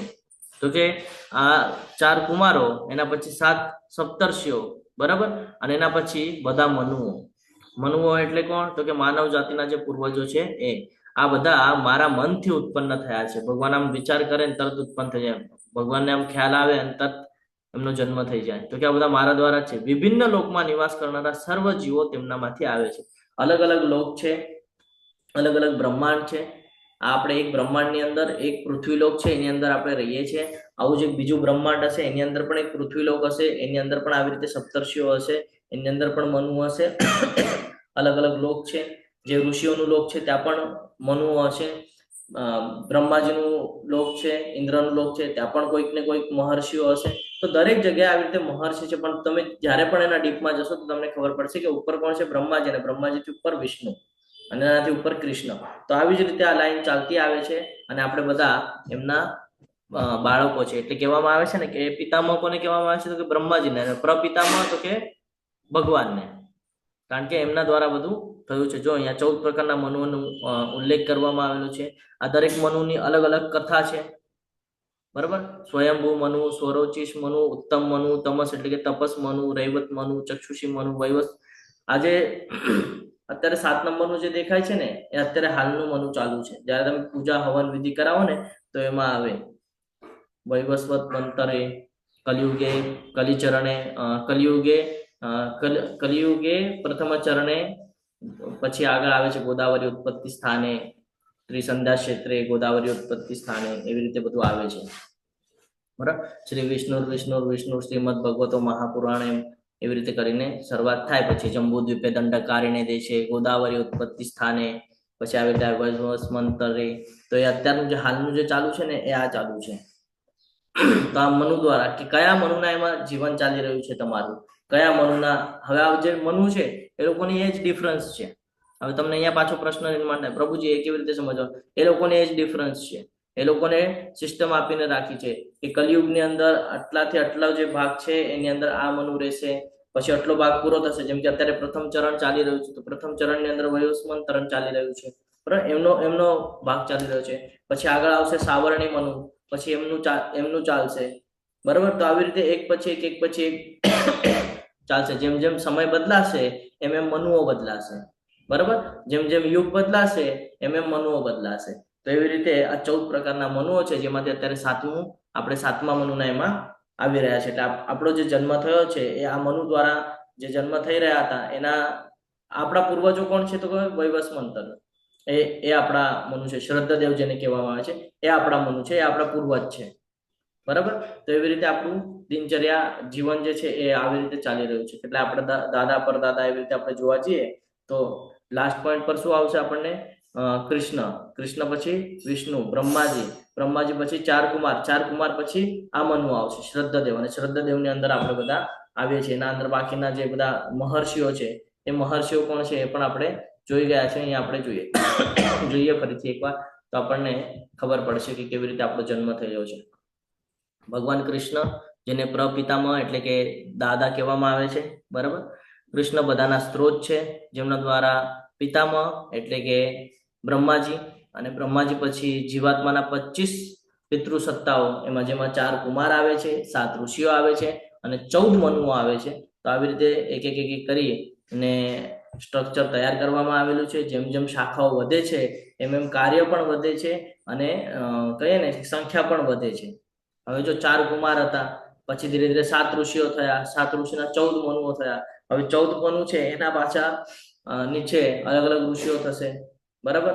એ ઋષિઓના પાછા બાળકો ધીરે ધીરે પછી બ્રાહ્મણો હતા, બ્રાહ્મણોમાંથી ધીરે ધીરે ક્ષત્રિય થઈ ગયા, ક્ષત્રિયમાંથી ધીરે ધીરે વૈશ્ય થઈ ગયા, શૂદ્ર થઈ ગયા, બરાબર ને. અને અત્યારે આપણે એમ કહીએ છીએ બ્રાહ્મણનો પુત્ર બ્રાહ્મણ, એ આપણે જે ચલાવીએ છીએ આના બેઝ પર ચલાવીએ છીએ.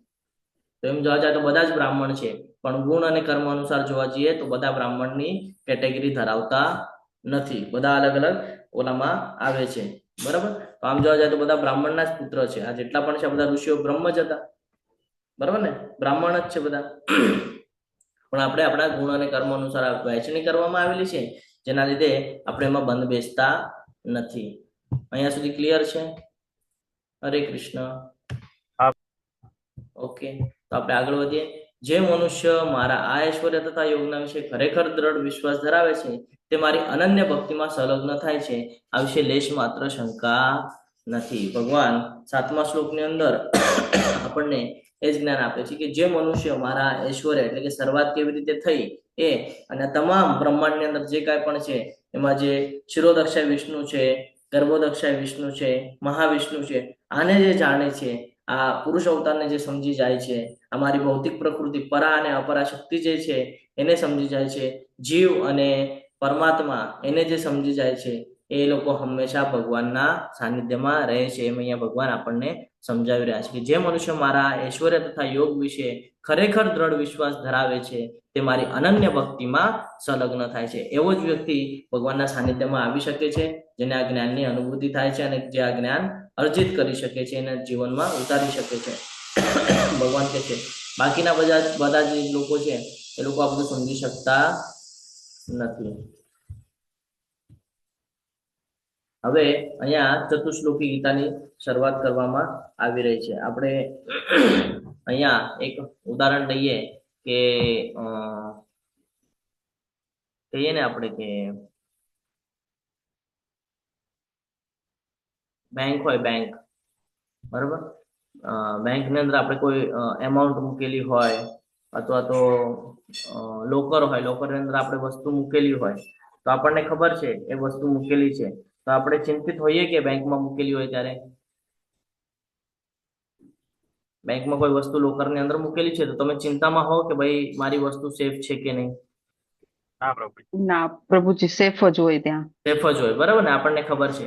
તો એવી જ રીતે અહીંયા છે, જયારે આપણે ભગવાનમાં વિશ્વાસ ધરાવીએ છીએ ને ત્યારે આપણે પોતાને સેફ સમજવા માંડીએ છીએ કે ભાઈ અહીંયા ભગવાનના સાનિધ્યમાં રહીશું ને તો આપણે કોઈ ચિંતા કરવાની જરૂર નથી, અહીંયા આપણે સેફ છીએ. અને ત્યારે ભક્તિમાં સંલગ્ન થાય, ધીરે ધીરે ધીરે ધીરે ભક્તિમાં ઉન્નત થાય.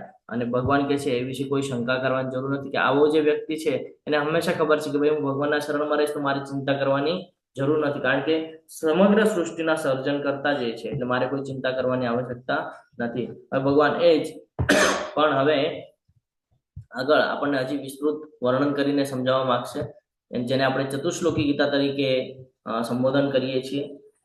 અહમ સર્વસ્ય પ્રભવો મત સર્વ પ્રવર્તતે ઇતિ મત્વા ભજન્તે મામ બુધા ભાવ સમન્વિતા. હું સમસ્ત દિવ્ય તથા ભૌતિક વિશ્વનું કારણ છું. શું કે છે?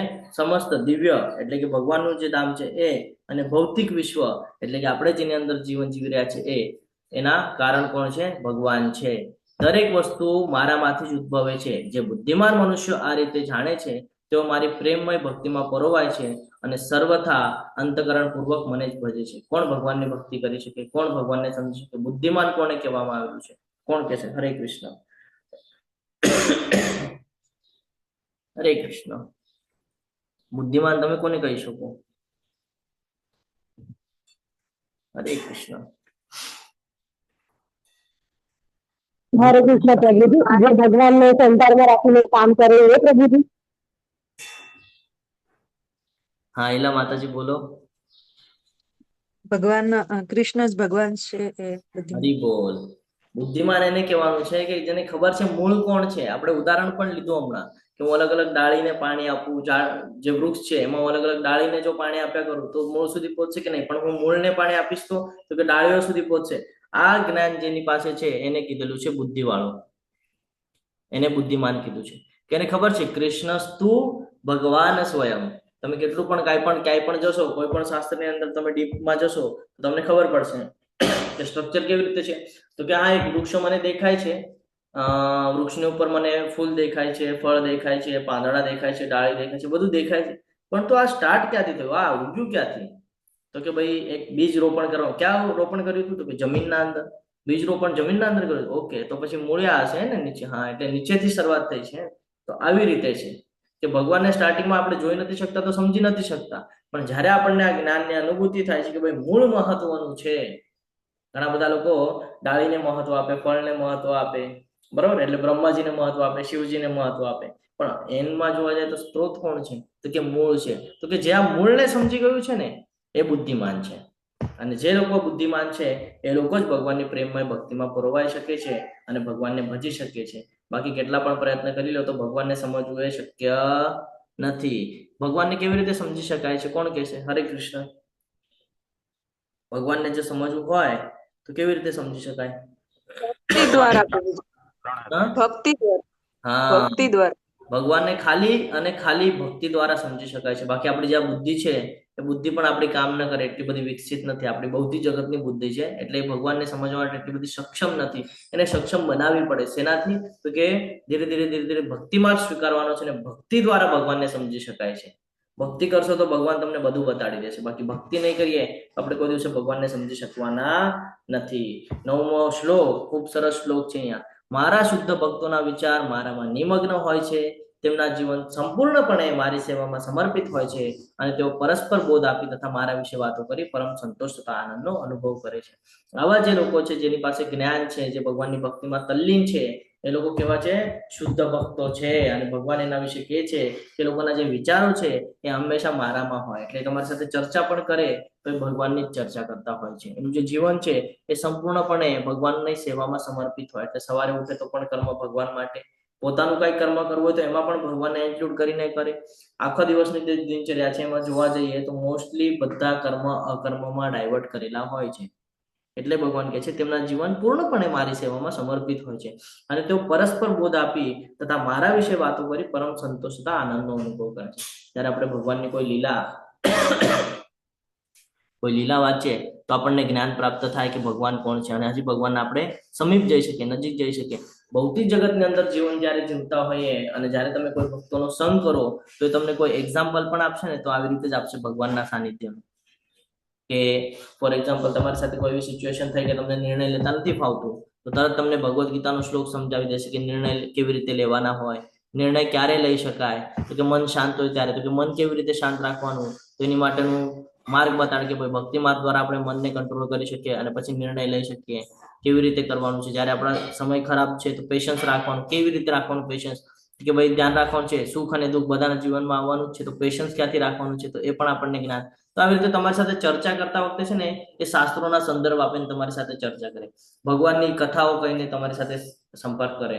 કોઈ પણ બાબત હોય તેમાં ભગવાનને સેન્ટરમાં મૂકીને લોકોના કર્મ ચાલતા હોય, એટલે તમારી સાથે ચર્ચા કરે તો પણ ભગવાનની, કીર્તન કરે તો પણ ભગવાનનું, પ્રસાદી ભોજન ગ્રહણ કરે તો પણ ભગવાનને પ્રસાદી અર્પણ કરીને, સવારે ઉઠે તો પણ ભગવાન, રાતના સુવે તો પણ ભગવાન. અને આને કરવાથી શું થાય, તો કે ભાઈ આ ભૌતિક જગતની જે આસક્તિ છે એનો મોહ છૂટી જાય અને એ જે છે ભગવાનની ભક્તિમાં આનંદનો અનુભવ કરે, ખુશ થાય.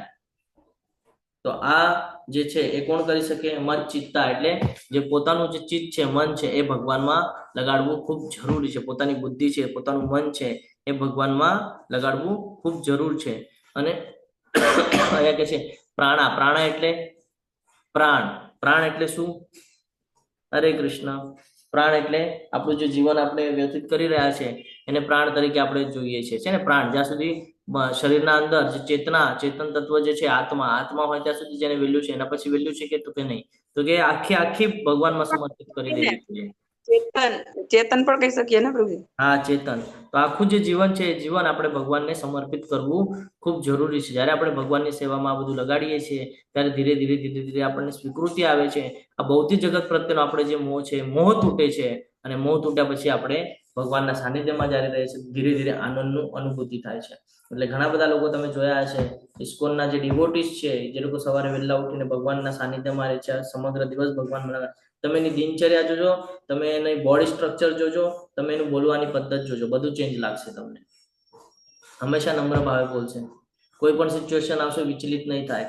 ઘણા બધા લોકો ઘણા બધા ક્રીમ ને બધું યુઝ કરતા હોય પોતાની સ્કિનને એને સારું કરવા માટે.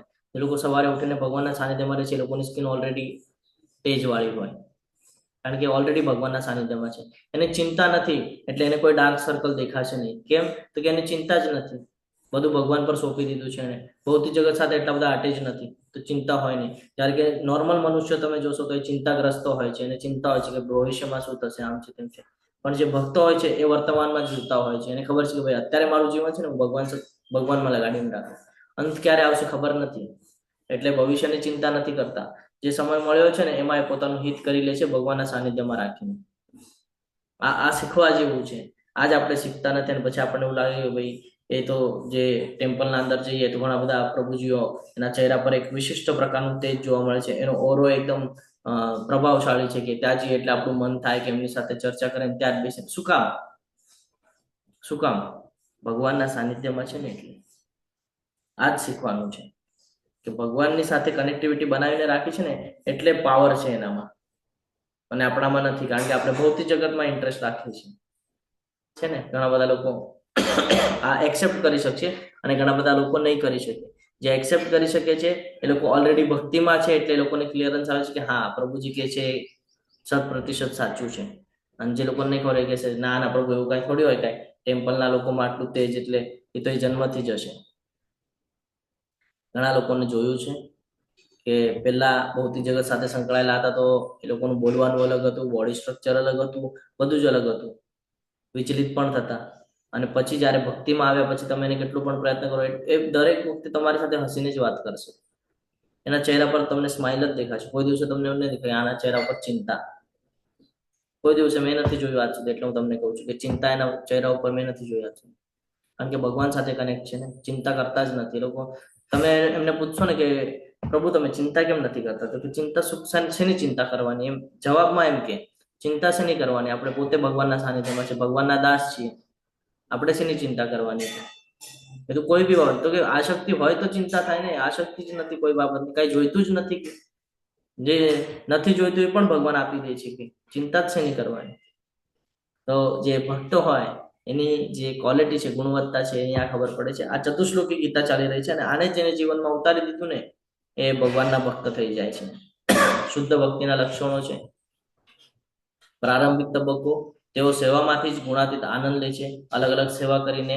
અને પરિપક્વ તબક્કો, તેમાં તે હંમેશા ઈશ્વરના પ્રેમમાં સ્થિત હોય છે અને આ રીતે સર્વોચ્ચ પૂર્ણતાનો સ્વાદ માણે છે, જે ભગવાન દ્વારા તેમના નિવાસ સ્થાનમાં પ્રદર્શિત કરવામાં આવે છે. મારા શુદ્ધ ભક્તોના વિચાર મારામાં રહે છે, જીવન મારી સેવા માટે સંપૂર્ણપણે સમર્પિત કરે છે અને તેમને ખૂબ જ સંતોષ અને આનંદ મળે છે, હંમેશા મારા વિશે વાતચીત કરે છે. તો આપણે જ્યારે પણ સમય મળે તો ઇસ્કોનના ટેમ્પલમાં જઈને ડિવોટીઝને મળવાનો પ્રયત્ન કરવાનો છે. જ્યારે આપણે મળીએ તો આપણને ખબર પડશે કે આપણા અંદર શું વિકસિત કરવાની જરૂર છે અને આપણા અંદરથી શું કાઢી નાખવાની જરૂર છે. હા, જીવનની અંદર ઘણા બધા સમયમાં આપણને એવું થાય, કન્ફ્યુઝન વાળી સ્થિતિ નિર્માણ થાય કે મારે શું કરવા યોગ્ય છે અને શું કરવા યોગ્ય નથી. આપણને સમજાય નહીં કે હવે હું શું કરું અને શું ન કરું. આવા સમયે ડિસિઝન લેવાના નથી. આવા સમયે ભગવાનની ભક્તિમાં લાગી જવાનું છે. વિધિનો સમય, થોડોક સમય તમે ભક્તિમાં આપશો ને તો તમને સામેથી ચાલીને આ જ્ઞાન પ્રાપ્ત થશે કે તમારે શું કરવા યોગ્ય છે અને શું નથી. એટલે ભક્તિને બહુ મહત્વ આપવામાં આવેલું છે. ભગવદ્ ગીતાના અત્યારે ભક્તિના અધ્યાયો ચાલી રહ્યા છે. ભક્તિનું મહત્વ જે છે કે તમને જ્યારે કાંઈ નથી સમજાતું ને ત્યારે તમે ભક્તિમાં પરોવાઈ જાઓ. તમને બરાબર એક પછી તમારા દોરાઓ છૂટતા જશે. જે તો બધી ગાંઠો લાગેલી છે ને એ બધી ગાંઠો એક પછી એક છૂટતી જશે. તમે વગર માગે તમને અનુભવ થવા માંડશે કે હા, મારે આ કરવા યોગ્ય છે, મારે ઓલું કરવા યોગ્ય છે, મારે આમાં ઇન્ટરેસ્ટ લેવો જોઈએ, આમાં ઇન્ટરેસ્ટ ન લેવો જોઈએ. અંદરથી થશે તમને. અને એ જ હવે ભગવાન અહીંયા કહે છે, તેષાં સતતયુક્તાનાં ભજતા પ્રીતિપૂર્વકમ દદામિ બુદ્ધિયોગમ તમ યેન મામુપયાન્તિ તે. જે મનુષ્ય મારી પ્રેમપૂર્વક સેવા કરવામાં સતત સમર્પિત રહે છે તેમને હું એવું જ્ઞાન આપું છું કે જેનાથી તેઓ મને પ્રાપ્ત કરી શકે. યોગ્ય શું છે, અયોગ્ય શું છે, તરત જ્ઞાન પ્રાપ્ત થાય. કે છે દદામિ બુદ્ધિ યોગમ. જો બુદ્ધિ યોગમને પણ યલો કરીને આપેલું છે. શું કામ કરીને આપેલું છે? એટલા માટે કે ભગવાન કહે છે હું એવું જ્ઞાન આપું છું. કોને આપું છું?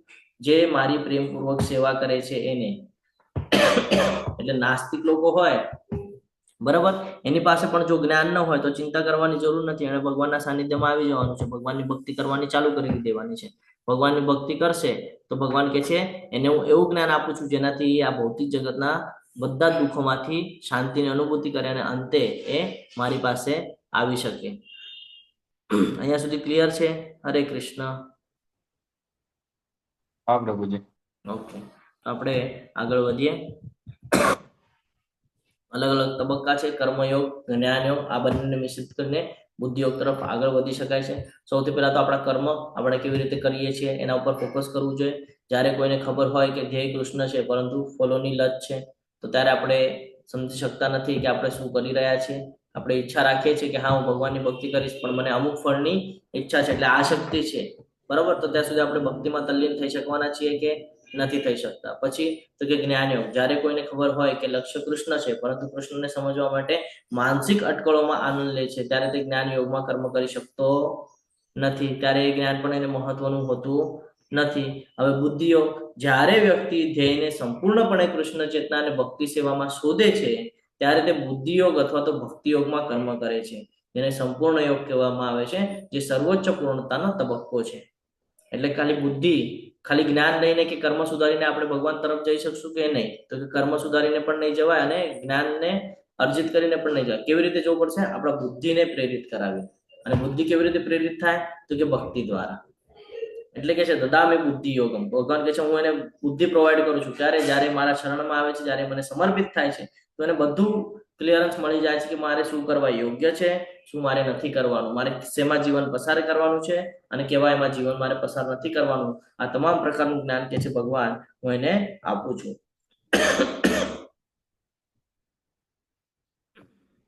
આપણને ઘણા સમયમાં એક ઉદાહરણ દ્વારા આપણે સમજીએ કે ઘણા બધા લોકો સાથે આ સિચ્યુએશન થઈ હશે કે આપણે કોઈ કામ કરતા હોય અને અચાનક જ ભૂલી જઈએ, અથવા તો આપણે કોઈ કામ કરતા હોય અચાનક જ આપણને કંઈક આઈડિયા આવી જાય. આવું થયું છે ક્યારે? કે આપણે કોઈ નિર્ણય લેવાનો હોય અને આપણે નિર્ણય લઈ લીધા પછી આપણને એવું થાય અરે મેં અચાનક શેના બેસ પર નિર્ણય લઈ લીધો, મને તો ખબર બી નથી મેં નિર્ણય શું કામ લીધો. એવું થાય છે આપણી સાથે ભગવાન દ્વારા? ઘણી વખત થાય છે. આ ભગવાન દ્વારા થાય છે. કારણ ભગવાન કહે છે વિસ્મૃતિ પણ હું આપું છું અને સ્મરણ સ્મૃતિ પણ હું જ આપું છું.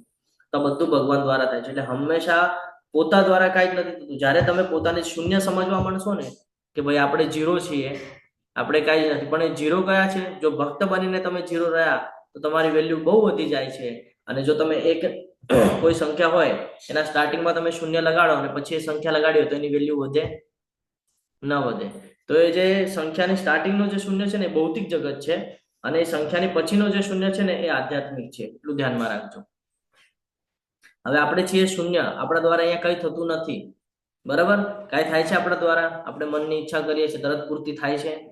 નથી થતું. હું એમ વિચાર કરું કે મારે ભગવાનના ધામમાં જવું છે, હું જઈ શકું છું? ભીષ્મ પિતામાં છીએ આપણે? નથી. આપણામાં એ ક્વોલિટી જ નથી, બરાબર? તો જ્યારે પણ આપણા દ્વારા કઈ થતું નથી તો આપણે ચિંતા શાની કરવાની છે? પ્રશ્ન થાય ને કે આપણા દ્વારા તો કઈ જ નથી થતું, તો પછી આપણે ચિંતિત શા માટે થઈએ છીએ? બધું ભગવાનની ઈચ્છાથી થાય છે. બે સ્ટેજ છે, ભગવાન એની જગ્યાએ ઉભેલા છે, ભગવાન એની જગ્યાએ જ છે. ભગવાન આપણને કહેતા નથી મારી પાસે આવી જા, તારી ઈચ્છા હોય તો ભગવાન કહે છે. ભગવાન કઈ ફોર્સ નથી કરતા. હવે આપણે શૂન્ય છીએ, આપણે ભગવાનની પાછળ ઉભું રહેવાનું છે કે ભગવાનને ત્યાં ઉભું રહે એ આપણા ઉપર ડિપેન્ડ છે. આપણે ભગવાનને આગળ ઉભા રહીએ છીએ કે ભાઈ હા હું કંઈક કરી રહ્યો છું, મારા દ્વારા થાય છે. એટલે ભૌતિક જગત તમે કેટલું પણ કરી લો તમારી ઝીરો જ વેલ્યુ રહેવાની છે. પરંતુ જો તમે ભગવાનની પાછળ ઉભા રહી જશો કે હા હું તમારો દાસ છું, તો તમારી વેલ્યુ ધીરે ધીરે ધીરે ધીરે વધી જશે. એક ભક્ત તરીકે તમે પ્રસિદ્ધ થઈ જશો, ભૌતિક જગતની અંદર પણ અને આધ્યાત્મિકમાં પણ, કે હા મનુષ્ય નામ સહસ્ત્રેષુ છે ને. ઘણા બધા મનુષ્યમાંથી ભાગ્યે જ કોઈ મનુષ્ય આ બધું સમજી શકે છે અને ભગવાનની ભક્તિ કરી શકે છે. ભગવાન એ જ કહે છે હવે ભક્તો ઉપર વિશેષ કૃપા કરવા માટે તેમના હૃદયોમાં નિવાસ કરનારો હું જ્ઞાન રૂપી પ્રકાશમાન દીપક વડે અજ્ઞાનજન્ય અંધકારને દૂર કરું છું. ક્યારે થાય? જ્યારે આપણે ભગવાનનું સાનિધ્ય સ્વીકાર કરીએ ત્યારે. જ્યારે આપણે ભગવદ ગીતાના ક્લાસ નહોતા કરતા ત્યારે આપણને આ બધું જ્ઞાન હતું કે ખબર હતી ભગવાન કોણ છે, ભગવદ ગીતામાં આમ શું કામ લખેલું છે? ખબર હતી? હરે કૃષ્ણ. નહોતી ખબર, બરાબર ને? પણ ક્યારે ખબર પડી? જ્યારે આપણે ભગવદ ગીતાના ક્લાસ અટેન્ડ કર્યા, લેવલ 1 થઈ ગયું, લેવલ 2 માં આવ્યા, લેવલ 1 2-3 વાર કર્યું, લેવલ 2 2-3 વાર કર્યું, ત્યારે ધીરે ધીરે આપણને જ્ઞાન પ્રાપ્ત થયું. ભગવાને કીધું દાદા મેં બુદ્ધિ યોગમ, તું મારી શરણમાં આવ્યો ને તો હવે હું તને બુદ્ધિ પ્રદાન કરું છું. અને હવે ભગવાન અહીંયા આગળ કહે છે કે ભક્તો પર વિશેષ કૃપા કરવા માટે કે તું એક સ્ટેજમાં આગળ પહોંચી ગયો છે ને, તો હવે હું તારી અંદર નિવાસ કરી રહ્યો છું, તારા હૃદયની અંદર શિરોદક્ષાય વિષ્ણુ તરીકે. હવે હું તને એક્ટિવ કરીશ. કેવી રીતે એક્ટિવ કરીશ? તો જેવી રીતે આપણા શરીરના અંદર આત્મા હોય તો જ બોડીને મહત્વ છે. આજે હું તમારી સાથે વાત કરી શકું છું, જોઈ શકું છું, હાથ હલાવી શકું છું. શેના? ચેતન તત્વ છે એટલા માટે. ચેતન તત્વ ક્યાં થયું? તો કે આત્મા છે એટલા માટે. આત્મા ન હોય તો બોડીને વેલ્યુ નથી. એવી જ રીતે જ્યારે જીવન જીવીએ છીએ, જો જીવનની અંદર જ્ઞાન જ નથી તો એ જીવનને પણ વેલ્યુ નથી. અને જ્ઞાન આપવાનું કામ કોણ કરે છે? ભગવાન કરે છે. કેવી રીતે? પ્રકાશમાન દીપક વડે. એટલે આપણને આ બધું અલગ અલગ નોલેજ પ્રોવાઈડ કરાવી આપણને અંદર જ્ઞાન આપે છે. જેવી રીતે બંધ ઓરડીની અંદર અંધારું હોય અને તમે ત્યાં દીપક લઈ જાઓ, મીણબત્તી લઈ જાઓ તો કેવું પ્રકાશિત થઈ જાય. એવી રીતે આપણા જીવનની અંદર છે. આપણે જ્યારે જન્મ લઈને આવીએ છીએ તો આપણે અંદર અંધારું છે, અજ્ઞાનતા છે, એને ધીરે ધીરે આ પ્રકાશ વડે આપણને જ્ઞાન આપે છે. જેવી રીતે આત્મા ચેતન તત્વ વડે આખા સમગ્ર શરીરને હલનચલનશીલ રાખે છે, એવી જ રીતે આ જે પ્રકાશ છે, આ જે જ્ઞાન છે, એ જ્ઞાનના પ્રકાશ દ્વારા આપણને આ જે જીવન કેવી રીતે જીવવાનું છે એનું જ્ઞાન આપે છે. અને આપણા અંદર જે અજ્ઞાનતા છે, અજ્ઞાનના અંધકારને ભગવાન દૂર કરે છે. ભગવાનની વિશેષ દયા છે આપણા ઉપર કે તમામ અવરોધોનો નાશ કરે છે અને જ્ઞાનના ચમકતા દીવાથી હૃદયમાં કોઈ પણ અજ્ઞાનતાને દૂર કરે છે કે શું કરવા યોગ્ય છે, શું કરવા નથી. આપણે ઘણા પ્રયાસ કરી લઈએ છીએ આપણા જીવનની અંદર સુધારણા કરવા માટે, છે ને, કે ભાઈ ઘણા બધા પ્રયાસ ચાલતા કે ભાઈ હું જીવનની અંદર ખૂબ સક્સેસ થઈ જાઉં, આમ કરી લઉં, ઓલું કરી લઉં, પણ અંતે ખબર પડે છે કે ભાઈ આમાંથી તો કઈ જ કામનું છે નહીં. તો એ જ્ઞાન ક્યાંથી મળે છે? ભગવદ ગીતામાં. કે તું તારો સમય છે વ્યર્થ વેસ્ટ કરી રહ્યો છે. અને પછી જયારે આપણને ખબર પડે કે ભાઈ આખું જીવન આપણે વ્યતીત કરી લીધું પણ ભગવાનની ભક્તિ રહી ગઈ, એ સમય પછી આપણને જ્ઞાન આવે કે ભગવાનની ભક્તિ રહી ગઈ, ત્યારે પછી આપણે ભક્તિ કરવાની ચાલુ કરીએ છીએ.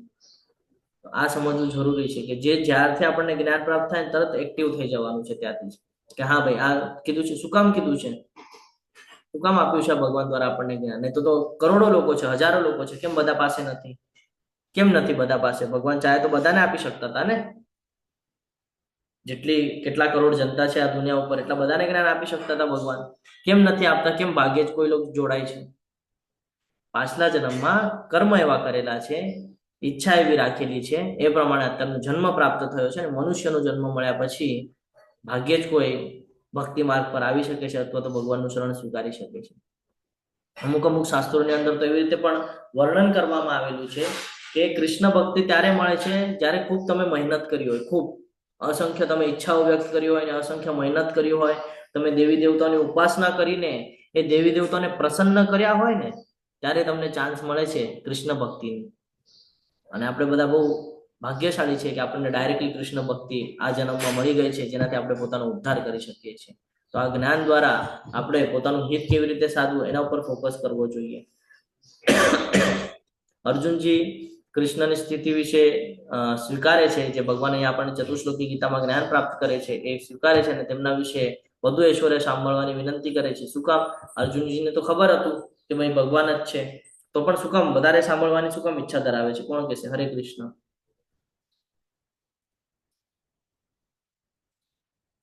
શું કામ આપણે જાણી રહ્યા છે? 10મો અધ્યાય શું કામ ભણી રહ્યા છે? આગળ શું કામ ભણીએ છીએ? અહીંયા પણ આપણને ખબર પડી ગઈ ને 9મા અધ્યાય સુધી કે ભગવાન કૃષ્ણ કોણ છે, તો પણ આપણે 10મું સાંભળીએ છીએ, 11મું સાંભળીએ છીએ. શું કામ? શું રીઝન? કૃષ્ણને જાણવાથી ભક્તિમાં તલ્લીન થતા આવડે આપણને. જેટલું આપણે કૃષ્ણ વિશે સાંભળશું, જેટલું આપણે કૃષ્ણ વિશે સમજવાનો પ્રયત્ન કરશું, ધીરે ધીરે આપણામાં ગ્રોથ આવશે, આપણે ભક્તિમાં આગળ આવશું. અને આપણી જે વિચારવાની ક્ષમતા છે એ ધીરે ધીરે ચેન્જ થશે. જે ભૌતિક જગતનું જ્ઞાન છે એ જ્ઞાન આપણે આગળ જ્ઞાન હશે, પણ આપણે એના પ્રત્યે આસક્તિ નહીં રાખીએ અને ધીરે ધીરે ભગવાન કૃષ્ણને જાણી શકીએ. એટલા માટે ભગવાન હવે અહીંયા કહે છે કે તમારું યોગ ઐશ્વર્ય વિશે પણ મને માહિતી આપો ને. છે ને, એમને ખબર છે, પણ વધારે જાણવાની ઉત્સુકતા એટલા માટે છે કે 4 પ્રકારના લોકો ભગવાનના શરણમાં જાય છે, જેમાંથી એક છે જિજ્ઞાસુ, જેને જિજ્ઞાસા હોય હજી જાણવું છે, હજી જાણવું છે, હજી જાણવું. તો એ સિચ્યુએશનમાં અત્યારે અર્જુનજી ઉભા છે અને અર્જુનજી કહે છે પ્રભુ મને એ પણ કહો ને. તો હવે ભગવાન એ કહેશે એની પહેલા અર્જુનજીનું સ્ટેટમેન્ટ આપણે સાંભળીએ કે શું કહી રહ્યા છે. એમને ખબર છે ઓલરેડી કે આ મને પહેલા જે ઋષિ મુનિઓ છે, ઋષિ મુનિઓ દ્વારા પણ મને આ જ્ઞાન પ્રાપ્ત થઈ ગયું છે, અને તમે પણ મને અત્યારે એ જ કહો છો, તો પણ મારી જાણવાની ઈચ્છા છે, જેથી હું તમને વધારેમાં વધારે શ્રવણ કરી હું હજી તમારા ક્લોઝ જઈ શકું. અર્જુન ઉવાચ પરમ બ્રહ્મ પરમ ધામમ પવિત્રમ પરમમ ભવાન પુરુષમ શાશ્વતમ દિવ્યમ આદિ દેવમ મજમ વિભુમ. છે ને, અર્જુને કહ્યું આ પૂર્ણ પુરુષોત્તમ પરમેશ્વર પરમ ધામ છો. ભગવાને આપણને આ જ્ઞાન પહેલા પણ આપેલું છે. પરમ પવિત્ર છો, પરમ સત્ય છો, આપ સનાતન છો, દિવ્ય છો, આદિ પુરુષ છો. છે ને, જયારે આપણે બ્રહ્મ સંહિતા વાંચીએ તો એમાં ખબર પડે આદિ પુરુષ છો, અજન્મા છો. ભગવાન કહે છે કે ભાઈ તને કાંઈ યાદ નથી, મને બધું યાદ છે. તારો પણ પાછો જન્મ નથી થવાનો, મારો પણ જન્મ નથી થવાનો. ખાલી તને પ્રવાસ કરવો પડશે, પણ મારે કોઈ પ્રવાસ કરવાની આવશ્યકતા નથી. તારે એક શરીરમાંથી બીજા શરીરમાં પ્રવેશ કરવાનો છે, મારે કોઈ જરૂરત પડતી નથી. હું બધાના શરીરના અંદર ઓલરેડી છું. તો અહીંયા કહે છે અજન્મ તથા મહાનતમ છો. મહાનતમ એટલે જ કીધું છે કે આપણને લિમિટેશન છે, ભગવાનને કોઈ લિમિટેશન નથી. ભગવાન માટે આ ભૌતિક જગત કાંઈ કહીએ ને, ભગવાન માટે આ ભૌતિક જગતથી કાંઈ લેવા દેવા નથી. ભૌતિક જગતની અંદર જેટલા પણ સંસાધનો છે, ભગવાનને એમાં કોઈ આસક્તિ નથી. આ શક્તિ આપણા જેવા જે જીવ છે, પતિત લોકો છે, એને છે આ શક્તિ. બાકી ભગવાનને કોઈ આસક્તિ એમાં છે નહીં. તો કે મોટા ઋષિઓ છે ને, નારદજી, જો ભગવાનના સૌથી શુદ્ધ ભક્ત નારદજી વિશે પણ કોને ખબર છે? નારદજી વિશે થોડું ઘણું. હરે કૃષ્ણ. નારદજી પ્રભુજી એક દાસી પુત્ર હતા. એક દાસીના પુત્ર હતા અને એમની પાસે કોઈ જ્ઞાન નહોતું. એ કોઈ પાઠશાળામાં ભણવા નહોતા ગયા, કે જ્ઞાન લેવા નહોતા ગયા. એમને ખાલી ભગવાનનું નામ સ્મરણ કરવાનું શરૂઆત કરી, અને આજે જોઈએ તો સૌથી મોટા ભક્ત છે, સૌથી મોટા. જયારે આપણે ગુરુ શિષ્ય પરંપરાની પણ વાત કરીએ ને, તો નારદજીનો ઉલ્લેખ છે એમાં, ધ્યાનમાં રાખજો. એટલે કેટલા શુદ્ધ ભક્ત છે. એટલે ભગવાનની ભક્તિ કરવા માટે આપણને અભ્યાસની જરૂર નથી, એટલે કે કોઈ એજ્યુકેશન લેવાની જરૂરત નથી, ખાલી સમજવાની જરૂર છે. અને એકવાર જો આપણે ભક્તિની શરૂઆત કરી દીધી તો આ બધું જ્ઞાન એની મેળે આપણને મળી જાય છે. જેમ નારદજી પાસે છે એવી રીતે આપણી પાસે પણ પ્રાપ્ત થાય છે. તો કે છે નારદજી, અસિતજી, દેવલજી તથા વ્યાસ જેવા સર્વ ઋષિઓ આપના વિશે આ સત્યનું સમર્થન કરે છે, અને આપ સ્વયં પણ મને તે જ કહી રહ્યા છો. આ બધા પણ એ જ કહે છે જે તમે મને અત્યારે કહી રહ્યા છો ને તમારા યોગેશ્વર વિશે. આ બધું મેં પહેલા પણ સાંભળેલું છે, મને એ લોકો પણ એ જ કહે છે, અને તમે પણ મને એ જ કહી રહ્યા છો, પરંતુ મને હજી વિસ્તૃત જોઈએ છે. જિજ્ઞાસા, હજી સાંભળવું છે મને, હજી જ્ઞાન જોઈએ છે. પરમધામ, પરમ પવિત્ર, જો અહીંયા કહે છે ભૌતિક દૂષણ દ્વારા શુદ્ધ નિષ્કલંક, પરમમ ભવન, સંપૂર્ણ સત્ય છો, પુરુષમ, તમે એક વ્યક્તિ છો પણ પરમ આનંદ માણનાર છો, શાશ્વતમ, જે શાશ્વત છે, દિવ્ય ગુણમ, દિવ્ય ગુણાતીત છે, બરાબર, ત્રણેય ગુણોથી પર છે, આદિદેવમ, મૂળ ભગવાન, કૃષ્ણસ્તુ, ભગવાન સ્વયં જેને કહેવામાં આવે છે, અજન્મા છે, વિભૂમ છે, એટલે કે સૌથી મહાન છે, બરાબર, 6 ઐશ્વર્યો દ્વારા આપણે સમજ્યું છે કેમ મહાન છે, તમામ આચાર્યો દ્વારા સ્વીકારવામાં આવેલું છે, નારદજી છે, અસિતજી છે, દેવલજી છે, વ્યાસજી છે, એમને તમે પોતે જ મને તે જાહેર કરી રહ્યા છો, હું સત્ય તરીકે સંપૂર્ણપણે સ્વીકારું છું. અર્જુનજી કહે છે હું એક્સેપ્ટ કરું છું, હું માનું છું, તમે જે મને કહો છો ને એ પહેલા પણ મેં બધું સાંભળ્યું છે અને હું આ બધું એક્સેપ્ટ પણ કરું છું, મને ક્લિયરન્સ પણ આવી ગયો છે હવે કે તમે કોણ છો. દેવતાઓ અથવા રાક્ષસો તમારા વ્યક્તિત્વને સમજી નથી શકતા. કેમ નથી સમજી શકતા? કારણ કે લોકો પાસે પૂરતું જ્ઞાન નથી, એ લોકો ભક્તિ માર્ગમાં નથી, એ લોકો ભગવાનના સાનિધ્યમાં નથી. નહીં તો જેને ગર્ભમાં જ જ્ઞાન પ્રાપ્ત કરેલું હતું, બરાબર, કોણે ગર્ભમાં જ્ઞાન પ્રાપ્ત કરેલું હતું?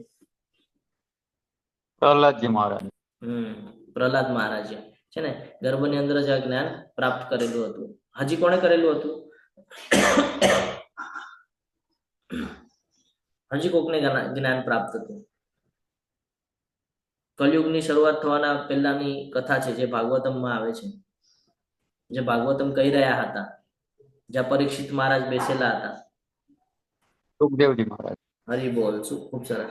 સુખદેવ મહારાજ, સુખદેવ ગોસ્વામી, એમને પણ તો જ્ઞાન પ્રાપ્ત હતું છે ને.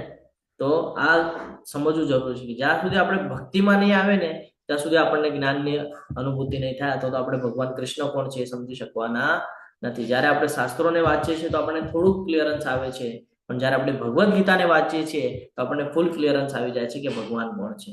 હે કૃષ્ણ, આપે મને જે બધું કહ્યું છે તેને હું સર્વતા સાચું માનીને સ્વીકાર કરું છું. હે પ્રભુ, ન તો દેવો કે ન તો દાનવો આપના સ્વરૂપને જાણવા માટે સમર્થ છે. શું કહે છે? દેવો અને દાનવો પણ નથી સમજી શકતા. કેમ કેમ નથી સમજી શકતા દેવો અને દાનવો?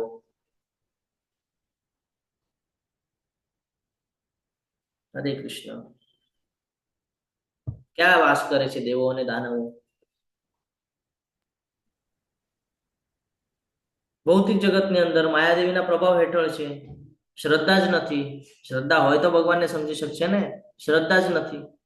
જ્યારે આપણે દેવો અને દાનવોની વાત કરીએ તો આપણે જોશું કે દેવો પણ એવી ઈચ્છા ધરાવે છે કે હું સર્વશ્રેષ્ઠ છું. આની ઘણી બધી શાસ્ત્રના અંદર ચર્ચાઓ થયેલી છે કે દરેક લોકોને એમ લાગે છે હું સૌથી શ્રેષ્ઠ છું. કોઈને સમજો કોઈ અસુરનો વધ કરી નાખ્યો તો ત્યારે એમનામાં અહંકાર આવી જાય છે કે ભાઈ હું બહુ શ્રેષ્ઠ છું, મેં તો આ કોઈ નહોતું મારી શકતું, મેં આને માર્યો છે. સેમેશ બ્રહ્માજીને પણ એવી રીતે ગર્વ આવી ગયો હતો કે ભાઈ હું જ છું ભાઈ નિર્માણ કરતા, આવા બીજા કોઈ બ્રહ્માંડ છે નહીં, હું એકલો જ છું બ્રહ્માંડનો કરતા ધરતા. પછી ભગવાને મિટિંગમાં જયારે બોલાવ્યો તો ખબર પડી કે ભાઈ હું તો એક જ એનો છું. આવા તો અલગ અલગ બ્રહ્માજી છે અલગ અલગ બ્રહ્માંડની અંદર. તો જ્યાં સુધી તમે શ્રદ્ધા જ નહીં રાખો ત્યાં સુધી તમે સમજી શકશો નહીં. એટલે હંમેશા શ્રદ્ધા. જો આપણે એક એક્ઝામ્પલ સાથે સમજીએ, ડોક્ટર હોય, ડોક્ટર બરોબર, આપણને કોઈ તકલીફ થતી હોય આપણે ડોક્ટર પાસે જઈએ અને બતાડીએ કે ભાઈ મને આમ છે, પછી આપણને દવા આપે. આપણને ખબર છે દવાનો અસર શું છે? ખબર છે કાંઈ નથી. પણ આપણે ભગવાન જેમ ડોક્ટર ઉપર ભરોસો રાખીને ગોળી ખાઈએ છીએ ને થઈ જઈએ છીએ ને વ્યવસ્થિત રીતે રિપેર, એવી જ રીતે શ્રદ્ધા હોવી જરૂરી છે. જો ભગવાનમાં શ્રદ્ધા હશે તો આપણે ભક્તિમાં આવી શકશું. ભગવાનમાં શ્રદ્ધા જ નહીં હોય અને હું તમને કેટલું પણ ભક્તિ વિશેનું જ્ઞાન આપીશ, 1.5-2 કલાકના મહિનાઓના લેક્ચરો હું તમારી સાથે કરીશ, તો પણ તમે જાણી શકશો કે ભગવાન કૃષ્ણ કોણ છે તો કે નહીં. કેમ? શ્રદ્ધા જ નથી. જ્યાં સુધી શ્રદ્ધા જ નહીં હોય ત્યાં સુધી જાણી શકવાના નથી. એટલે ડોક્ટરનું ઉદાહરણ મેં એટલા માટે આપ્યું કે આપણે એને સમજી શકીએ. તો અહીંયા એ જ કહે છે કે હું હવે એક્સેપ્ટ કરી રહ્યો છું. અર્જુનજી કહે છે હું બધું એક્સેપ્ટ કરું છું, બધું સાચું માનીને સ્વીકારી રહ્યો છું અને મને ક્લિયરન્સ છે, મને તમારામાં શ્રદ્ધા છે કે છે. હે પુરુષોત્તમ, હે સર્વના ઉદ્ભવ સ્થાન, હે સમસ્ત જીવોના સ્વામી. અત્યાર સુધી અર્જુનજી ભગવાનને કેવી રીતે સંબોધન કરતા હતા? હે કેશવ, હે માધવ, છે ને, આ નામથી સંબોધન કરતા હતા. હવે જો અહીંયા જ્ઞાન અર્જિત થઈ ગયું ને, સ્વીકૃતિ આવી ગઈ, શ્રદ્ધા પ્રબળ થઈ ગઈ, તો જો હવે કેવી રીતે સંબોધન કરે છે? હે પુરુષોત્તમ, હે સર્વના ઉદ્ભવ સ્થાન, હે સમસ્ત જીવોના સ્વામી, હે દેવોના દેવ, હે વિશ્વના સ્વામી, એકમાત્ર આપ જ છો જે પોતાની અંતરંગ શક્તિથી પોતાને જાણો છો. બીજું કોઈ જાણી શકતું નથી, ખાલી ભગવાનને જ ખબર છે. કારણ કે આપણે સ્ટેજ જ પાર નથી કર્યો. આપણે અંશ માત્ર છીએ, આપણે સ્ટેજ પાર નથી કર્યો, પણ ભગવાન કહે છે તમારે જાણવું હોય તો હું સુલભ છું. કેવી રીતે જાણી શકાય ભગવાનને? ભગવાને કીધું ને હું સુલભ છું. કેવી રીતે જાણી શકાય? ભક્તિ દ્વારા. ભક્તિ દ્વારા. અત્યારે અર્જુનજીને આ જ્ઞાન પ્રાપ્ત થાય છે કારણ કે એ પણ ભગવાનના શુદ્ધ ભક્ત છે. એટલે સ્ટેટમેન્ટ જુઓ તમે અર્જુનજીનું કેવું છે, હે પુરુષોત્તમ, હે સર્વના ઉદ્ભવ સ્થાન, હે સમસ્ત જીવોના સ્વામી. આનાથી પહેલા આવું સાંભળ્યું હતું તમે બીજા અધ્યાયથી? કીધેલું કે આવી રીતે અર્જુનજી હે દેવોના દેવ, હે જીવોના સ્વામી, આવું સાંભળ્યું હતું? જ્યારે કે ભગવાને ત્યારે જ કીધેલું હતું. 7મા અધ્યાયમાં પણ ભગવાન કહે છે મારી અંતરંગ શક્તિ, બહિરંગ શક્તિ બધું જ્ઞાન આપે છે 7મા 8મા અધ્યાયની અંદર. ત્યારે તમે આવું સાંભળ્યું હતું કે અર્જુનજી એવી રીતે ભગવાનને સંબોધન કર્યું? 10મા અધ્યાયની અંદર તમે જોશો કે ભગવાનને સંબોધન ચેન્જ થઈ ગયું છે, અલગ રીતે સંબોધન કરે છે ને, કે હે સમસ્ત જીવોના સ્વામી, હે દેવોના દેવ. તો અહીંયાથી આપણને ખબર પડે છે કે અર્જુનજી હવે એ બેઝ પર આવેલા છે કે અનન્ય ભક્તિ. અત્યારે ભક્તિયોગ ચાલી રહ્યા છે. હવે અર્જુનજી એ સિચ્યુએશનમાં આવી ગયા છે કે અનન્ય ભક્તિ બહુ ઇમ્પોર્ટન્ટ છે, ભગવાનમાં શ્રદ્ધા હોવી બહુ ઇમ્પોર્ટન્ટ છે. તો જ આપણે આ બધું સમજી શકશું, નહીં તો આ બધું સમજવા માટે આપણે સક્ષમ નથી. અને એ જ અહીંયા કહે છે કે વિશ્વના સ્વામી એકમાત્ર આપ જ છો જે પોતાની અંતરંગ શક્તિ દ્વારા પોતાને જાણો છો, બાકી કોઈ જાણી શકતું નથી. જેમના વડે આપ આ સર્વલોકમાં વ્યાપો છો તે આપના દૈવી ઐશ્વર્યો વિશે કૃપા કરીને મને વિગતવાર કહો. હવે અહીંયા ઈચ્છા વ્યક્ત કરે છે, શ્રદ્ધા વધી ગઈ છે એટલે હવે ઈચ્છા વ્યક્ત કરે છે કે હજી જાણવું છે, જિજ્ઞાસા હજી કયો. શું કામ? તો કે હવે હું હર્ષ વિભોર થઈશ તમારા વિશે સાંભળીને. હવે મને બહુ આનંદ થશે કે ભાઈ પૂર્ણ પુરુષોત્તમ પરમેશ્વર તમે જ છો અને હવે તમે મને આખું જ્ઞાન આપી રહ્યા છો. હવે મને તમારા વિશે બહુ શ્રદ્ધા છે, હવે મને બહુ ભક્તિ છે, હવે મને હજી જાણવું છે. ત્યારે આપણે ઘણા સમયમાં એવું હોય ને, આપણને ક્યુરિયોસિટી હોય કે ભાઈ આમાં શું છે. આપણને શેમાં હોય ખબર છે? જ્યારે આપણે ટીવી ચેનલ જોતા હોય ને, આ મહિલા વર્ગ તરત સમજી શકશે. ટીવી ચેનલ જોતા હોય તેમાં અલગ બધી સિરિયલો ચાલતી હોય, ઘરની કહાનીઓ બધી, અલગ અલગ ફેમિલીના મેટર્સ બધા. તો એમાં એ લોકોને બહુ ઇન્ટરેસ્ટ હોય કે ઓલું વચ્ચે એડવર્ટાઇઝ આવે ને તો કે યાર ક્યાં એડવર્ટાઇઝ આવી, મહત્વનું કંઈક હતું, બેસી રહે. એડવર્ટાઇઝ પૂરી થાય પછી બેસી રહે, એની સામે એ પૂરું થાય. પછી જ્યારે પૂરું થઈ જાય ને તો પણ બેસી રહે કે ભાઈ આવતીકાલે શું છે જોવું છે. એમાં દેખાડતા હોય, પહેલા દેખાડતા હોય, ખબર નહીં, ટીવી તો જોતા નથી આપણે એટલે ખબર નહીં, પણ પહેલાના સમયનું હું કહું તમને, તમે જોયું છે એના ઉપર તમને કહું, ઓલું રિકેપ આવે અને પછી એકમાં બતાડે કે ભાઈ કાલે આ સિચ્યુએશન જોવા મળશે બધી, એમ બતા. તો એ પણ જોઈ લે, એટલી ઈચ્છા હોય કે ભાઈ કાલે શું થવાનું છે. સેમ એઝ અહીંયા લાગુ થાય છે કે અર્જુનજીને પણ એવી જ રીતે છે કે ભાઈ હજી આગળ શું છે મને હવે બધું જ કહો. હવે આ બ્રહ્માંડ પણ કહો મને, તમે પહેલા કીધું છે મને બ્રહ્માંડ શું છે શું નહીં, પણ હવે અંદર જે આ બધા દેવી દેવતા બધું છે બધું આ જોવાની મારી ઈચ્છા છે કે તમે કેવી રીતે આ બધું હેન્ડલ કરો છો પ્રભુ. હવે તો મને જાણવું છે. શ્રદ્ધા વધી ગઈ છે, ઈચ્છાઓ વ્યક્ત કરે છે અને હવે કહે છે કે જેમના વડે આપ સર્વલોકમાં વ્યાપો છો તે આપના દૈવી ઐશ્વર્યો વિશે કૃપા કરીને મને વિગતવાર કહો. અર્જુનના કૃષ્ણના સર્વવિધ ઐશ્વર્ય વિશે વધુ શા માટે સાંભળવા માંગતા હતા? કારણ કે એ સાંભળવાથી જેટલું આપણે શ્રવણ કરશું એટલે આપણે શુદ્ધ થતા જશું, એટલે આપણી શ્રદ્ધા વધશે અને આપણે ભગવાન સાથે કનેક્ટિવિટી બનાવી શકશું. અર્જુનજી કૃષ્ણની સમજથી પહેલેથી જ સંતુષ્ટ છે અને કૃષ્ણની સ્થિતિ વિશે કોઈ શંકા નથી એમને, પરંતુ સામાન્ય લોકો માટે, ભૌતિકવાદી લોકો માટે અને વ્યક્તિગત આત્મસાત માટે અર્જુન જાણવા માંગે છે કે હું તમારા વિશે સતત કેવી રીતે વિચાર કરી શકું, સતત હું મારા મન બુદ્ધિને તમારામાં કેવી રીતે વ્યસ્ત રાખી શકું એ માટે પ્રયત્ન કરે છે અને વધુ ને વધુ સાંભળવા માંગે છે. તેના શબ્દો અમૃતનો સ્વાદ ચાખવા માંગે છે. આ જે અમૃત છે ભગવાનના મુખેથી નીકળેલું, ભગવદ્ ગીતા આપણા જીવન માટે પણ અમૃત સમાન છે ને. જ્યારે સમુદ્ર મંથન થયું તો એમાં ઓલો ઘડો હતો, અમૃતનો ઘડો, એમાંથી કેમ અમુક જગ્યાએ ટીપા પડે અને પછી ત્યાં કુંભો મેળો થાય છે, એવી રીતે આ પણ અમૃત છે. આ અમુક જગ્યાએ ટીપા પડે, એટલે જેના જીવનમાં પડવાના હોય ને એના જીવનમાં ટીપા પડે, બાકી બીજાના જીવનમાં ટીપા ના પડે. નહીં તો અહીંયા કરોડો લોકો છે, બધાને લાભ મળત છે ને, આપણને આનો લાભ મળ્યો છે. આપણે એ લાભ આપણા હાથમાં છે કે કેવી રીતે આપણે એને કરવાનું છે. રાહુ કેતુની જેમ આપણે પોતાને રાખવાનું છે કે દેવી દેવતાના જેમ આપણે પોતાને રાખવાનું છે, આપણા ઉપર છે. રાહુ કેતુ પણ જે છે, રાહુ એને શું કરેલું, અમૃત પી લીધેલું કે અમર થઈ જઈશ. તો આપણે પણ જો આ અમૃત પી લેશું ને તો આપણે અમર થઈ જશું. સમજી રહ્યા છો? એને અમર થવા માટે પીધેલું હતું, આપણે પણ અમર થવા માટે પીવાનું છે. એ અમૃત અને આ અમૃત કોઈ ફરક નથી, કારણ કે આ અમૃત આપણને 14 લોક પાર કરાવવાનું છે અને એ જયારે પીત તો એ અમર થઈ જાત. તો આમે અજન્મા જ છે આત્મા, પણ એ ભૂલી ગયા હતા કે ભાઈ આત્મા અજન્મા છે, કારણ કે અજ્ઞાનતા હતી ને. અને પછી ભગવાને એને છેદી નાખ્યો. તો એક બીજી કથા યાદ આવે છે, આપણે સમય મળશે એ દિવસે આપણે લેશું આ બધી કથાઓ, સમજવા જેવી છે, બધી બહુ મહત્વની છે. હે કૃષ્ણ, હે પરમયોગી, હું કેવી રીતે આપનું સતત ચિંતન કરું? હવે પ્રશ્ન કરે છે, શ્રદ્ધા વધી ગઈ ને, હવે પ્રશ્ન કરે છે કે હું કેવી રીતે કરી શકું ચિંતન, હું કેવી રીતે આપને જાણી શકું? હે પૂર્ણ પુરુષોત્તમ પરમેશ્વર, આપનું સ્મરણ કયા કયા રૂપમાં કરવામાં આવે છે? ત્યારે કે ખબર છે કે આ જે યોગ ઐશ્વર્ય છે એની અંદર ભગવાને પહેલા જ કીધું છે કે આ બ્રહ્માજી પણ ને બધું હું જ છું, છે ને. સમગ્ર આ જેટલા પણ અહીંયા જીવ તને દેખાય છે આ બધા જીવ મારા દ્વારા જ છે, અને મેં જ આ લોકોને જન્મ આપેલો છે, બીજ આપનાર પિતા પણ હું જ છું. તો હવે અર્જુનજી જુઓ કેવી રીતે અહીંયા ક્વેશ્ચન કરે છે ભગવાને કે હું કેવી રીતે સતત ચિંતન કરી શકું? મારી ઈચ્છા છે, મારી શ્રદ્ધા છે હવે તમારી ભક્તિ કરવાની, તો હું કેવી રીતે ભક્તિ કરી શકું? પૂછી રહ્યા છે. અને હું કેવી રીતે તમારું સ્મરણ કરી શકું? કયા કયા રૂપમાં કરવું જોઈએ મારું તમારું સ્મરણ? એવી રીતે અહીંયા ક્વેશ્ચન પૂછે છે. કૃપા કરીને તમારા સમૃદ્ધિની રહસ્યવાદી શક્તિનું વિગતવાર વર્ણન કરો ને પ્રભુ કે છે. હું તમારા વિશે સાંભળીને ક્યારેય તૃપ્ત થતો નથી. હું જેટલું બધું સાંભળું છું એટલું જ હું તમારા શબ્દોના અમૃતનો સ્વાદ માણવા માંગુ છું કે છે. કૃષ્ણ ભગવાનની જે ઐશ્વર્ય છે એને સાંભળવાના શું લાભ થાય? તેનો લાભ થાય કે કૃષ્ણ વિશે સાંભળીને આપણે કોઈ દિવસે સંતુષ્ટ ન થઈએ. હજી જાણવું છે, હજી જાણવું છે. ઓલા સમુદ્રના મોજા હોય ને, કોઈ દિવસે બંધ થાય નહીં, આવ્યા જ કરે, આવ્યા જ કરે. જયારે આપણે સમુદ્ર કિનારે બેઠા હોય તો આપણને કેટલી મજા આવે, આપણને ઈચ્છા ન થાય કે ભાઈ ઘરે જવું છે, અહીંયા જ બેસી રહીએ. એક પછી એક આવતા હોય ને ખૂબ સરસ એવું હવા આવે ને વાતાવરણ. એવું જ કઈક સિચ્યુએશન થાય છે જયારે આપણે ભગવદ્ ગીતાને સમજવા અને સાંભળવા બેસીએ છીએ કે ભાઈ હજી શું છે, હજી શું છે. કોઈ દિવસે સંતુષ્ટ જ ન થાય આપણી ઇન્દ્રિયો, હજી જાણવું છે, હજી જાણવું છે એમ થાય. અને સાંભળવાથી, સ્મરણ કરવાથી શું થાય? ધીરે ધીરે ધીરે ધીરે આપણા વિચારો શુદ્ધ થાય. વિચારો શુદ્ધ થાય તો આમ કરવાથી કૃષ્ણને યાદ કરીને વ્યક્તિ મહાન અમૃતનો સ્વાદ માણી શકે છે. જો આપણે આપણા અમૃતની વાત કરતા હતા અને તરત જ નેક્સ્ટ સ્લાઇડમાં અમૃતનો શબ્દ આવી જાય છે. આ છે ભગવાનની લીલા. હમણાં આપણે અમૃતની વાત કરતા હતા ને કે આ અમૃત છે, આ જો આવી ગયો અમૃતનો સ્વાદ માણવાની વાત.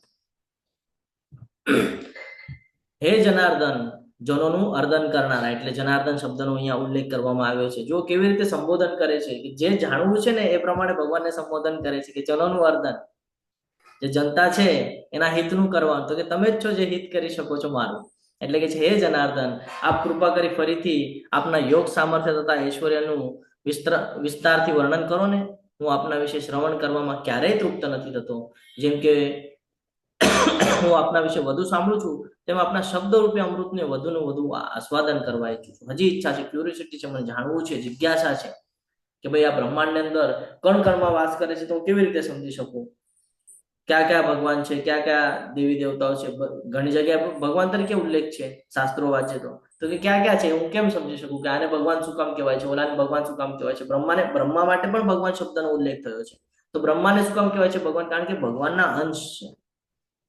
શાસ્ત્રો એટલા માટે સમજવાના છે કે શું કામ ભગવાનનું સંબોધન. આપણને એમ થાય, ઘણા લોકો, કાલની જ વાત છે, કાલે જ મારી સાથે એક જણ ચર્ચા કરતા હતા અમારા ઓફિસમાં, તો એ કે એને શાસ્ત્રો લઈ આવ્યા અને શાસ્ત્રોમાં મને બતાડ્યું કે જો અહીંયા ભગવાનનો ઉલ્લેખ છે.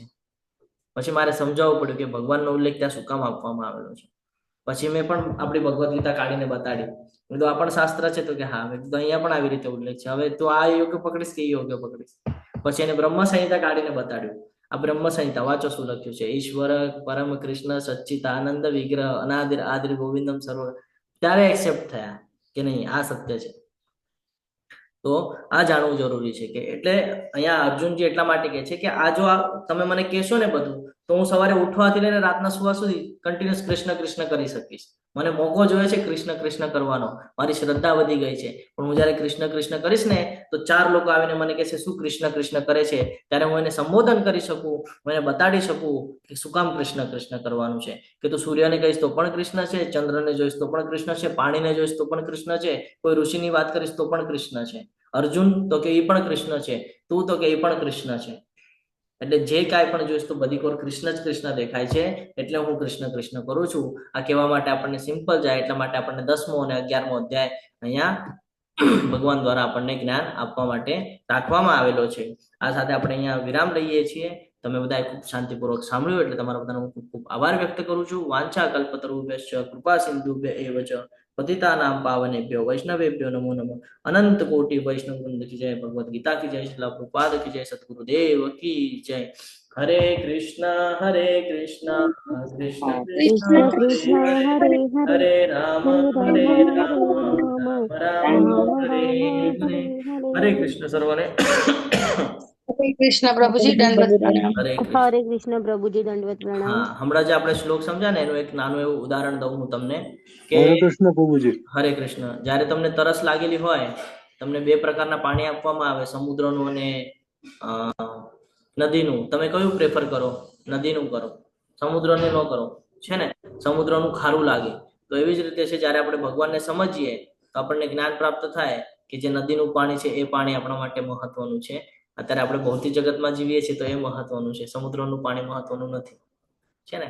તો એવી જ રીતે છે, જેમ જીવનમાં ઉતારશું એમ ધીરે ધીરે આપણને સ્વીકૃતિ આવશે, શ્રદ્ધા વધશે, અને શ્રદ્ધા વધે એટલે ભક્તિમાં આપણે તલ્લીન થવાનું, અને ધીરે ધીરે પોતાના કર્મ જે છે એ અકર્મમાં ડાયવર્ટ કરવા જોઈએ.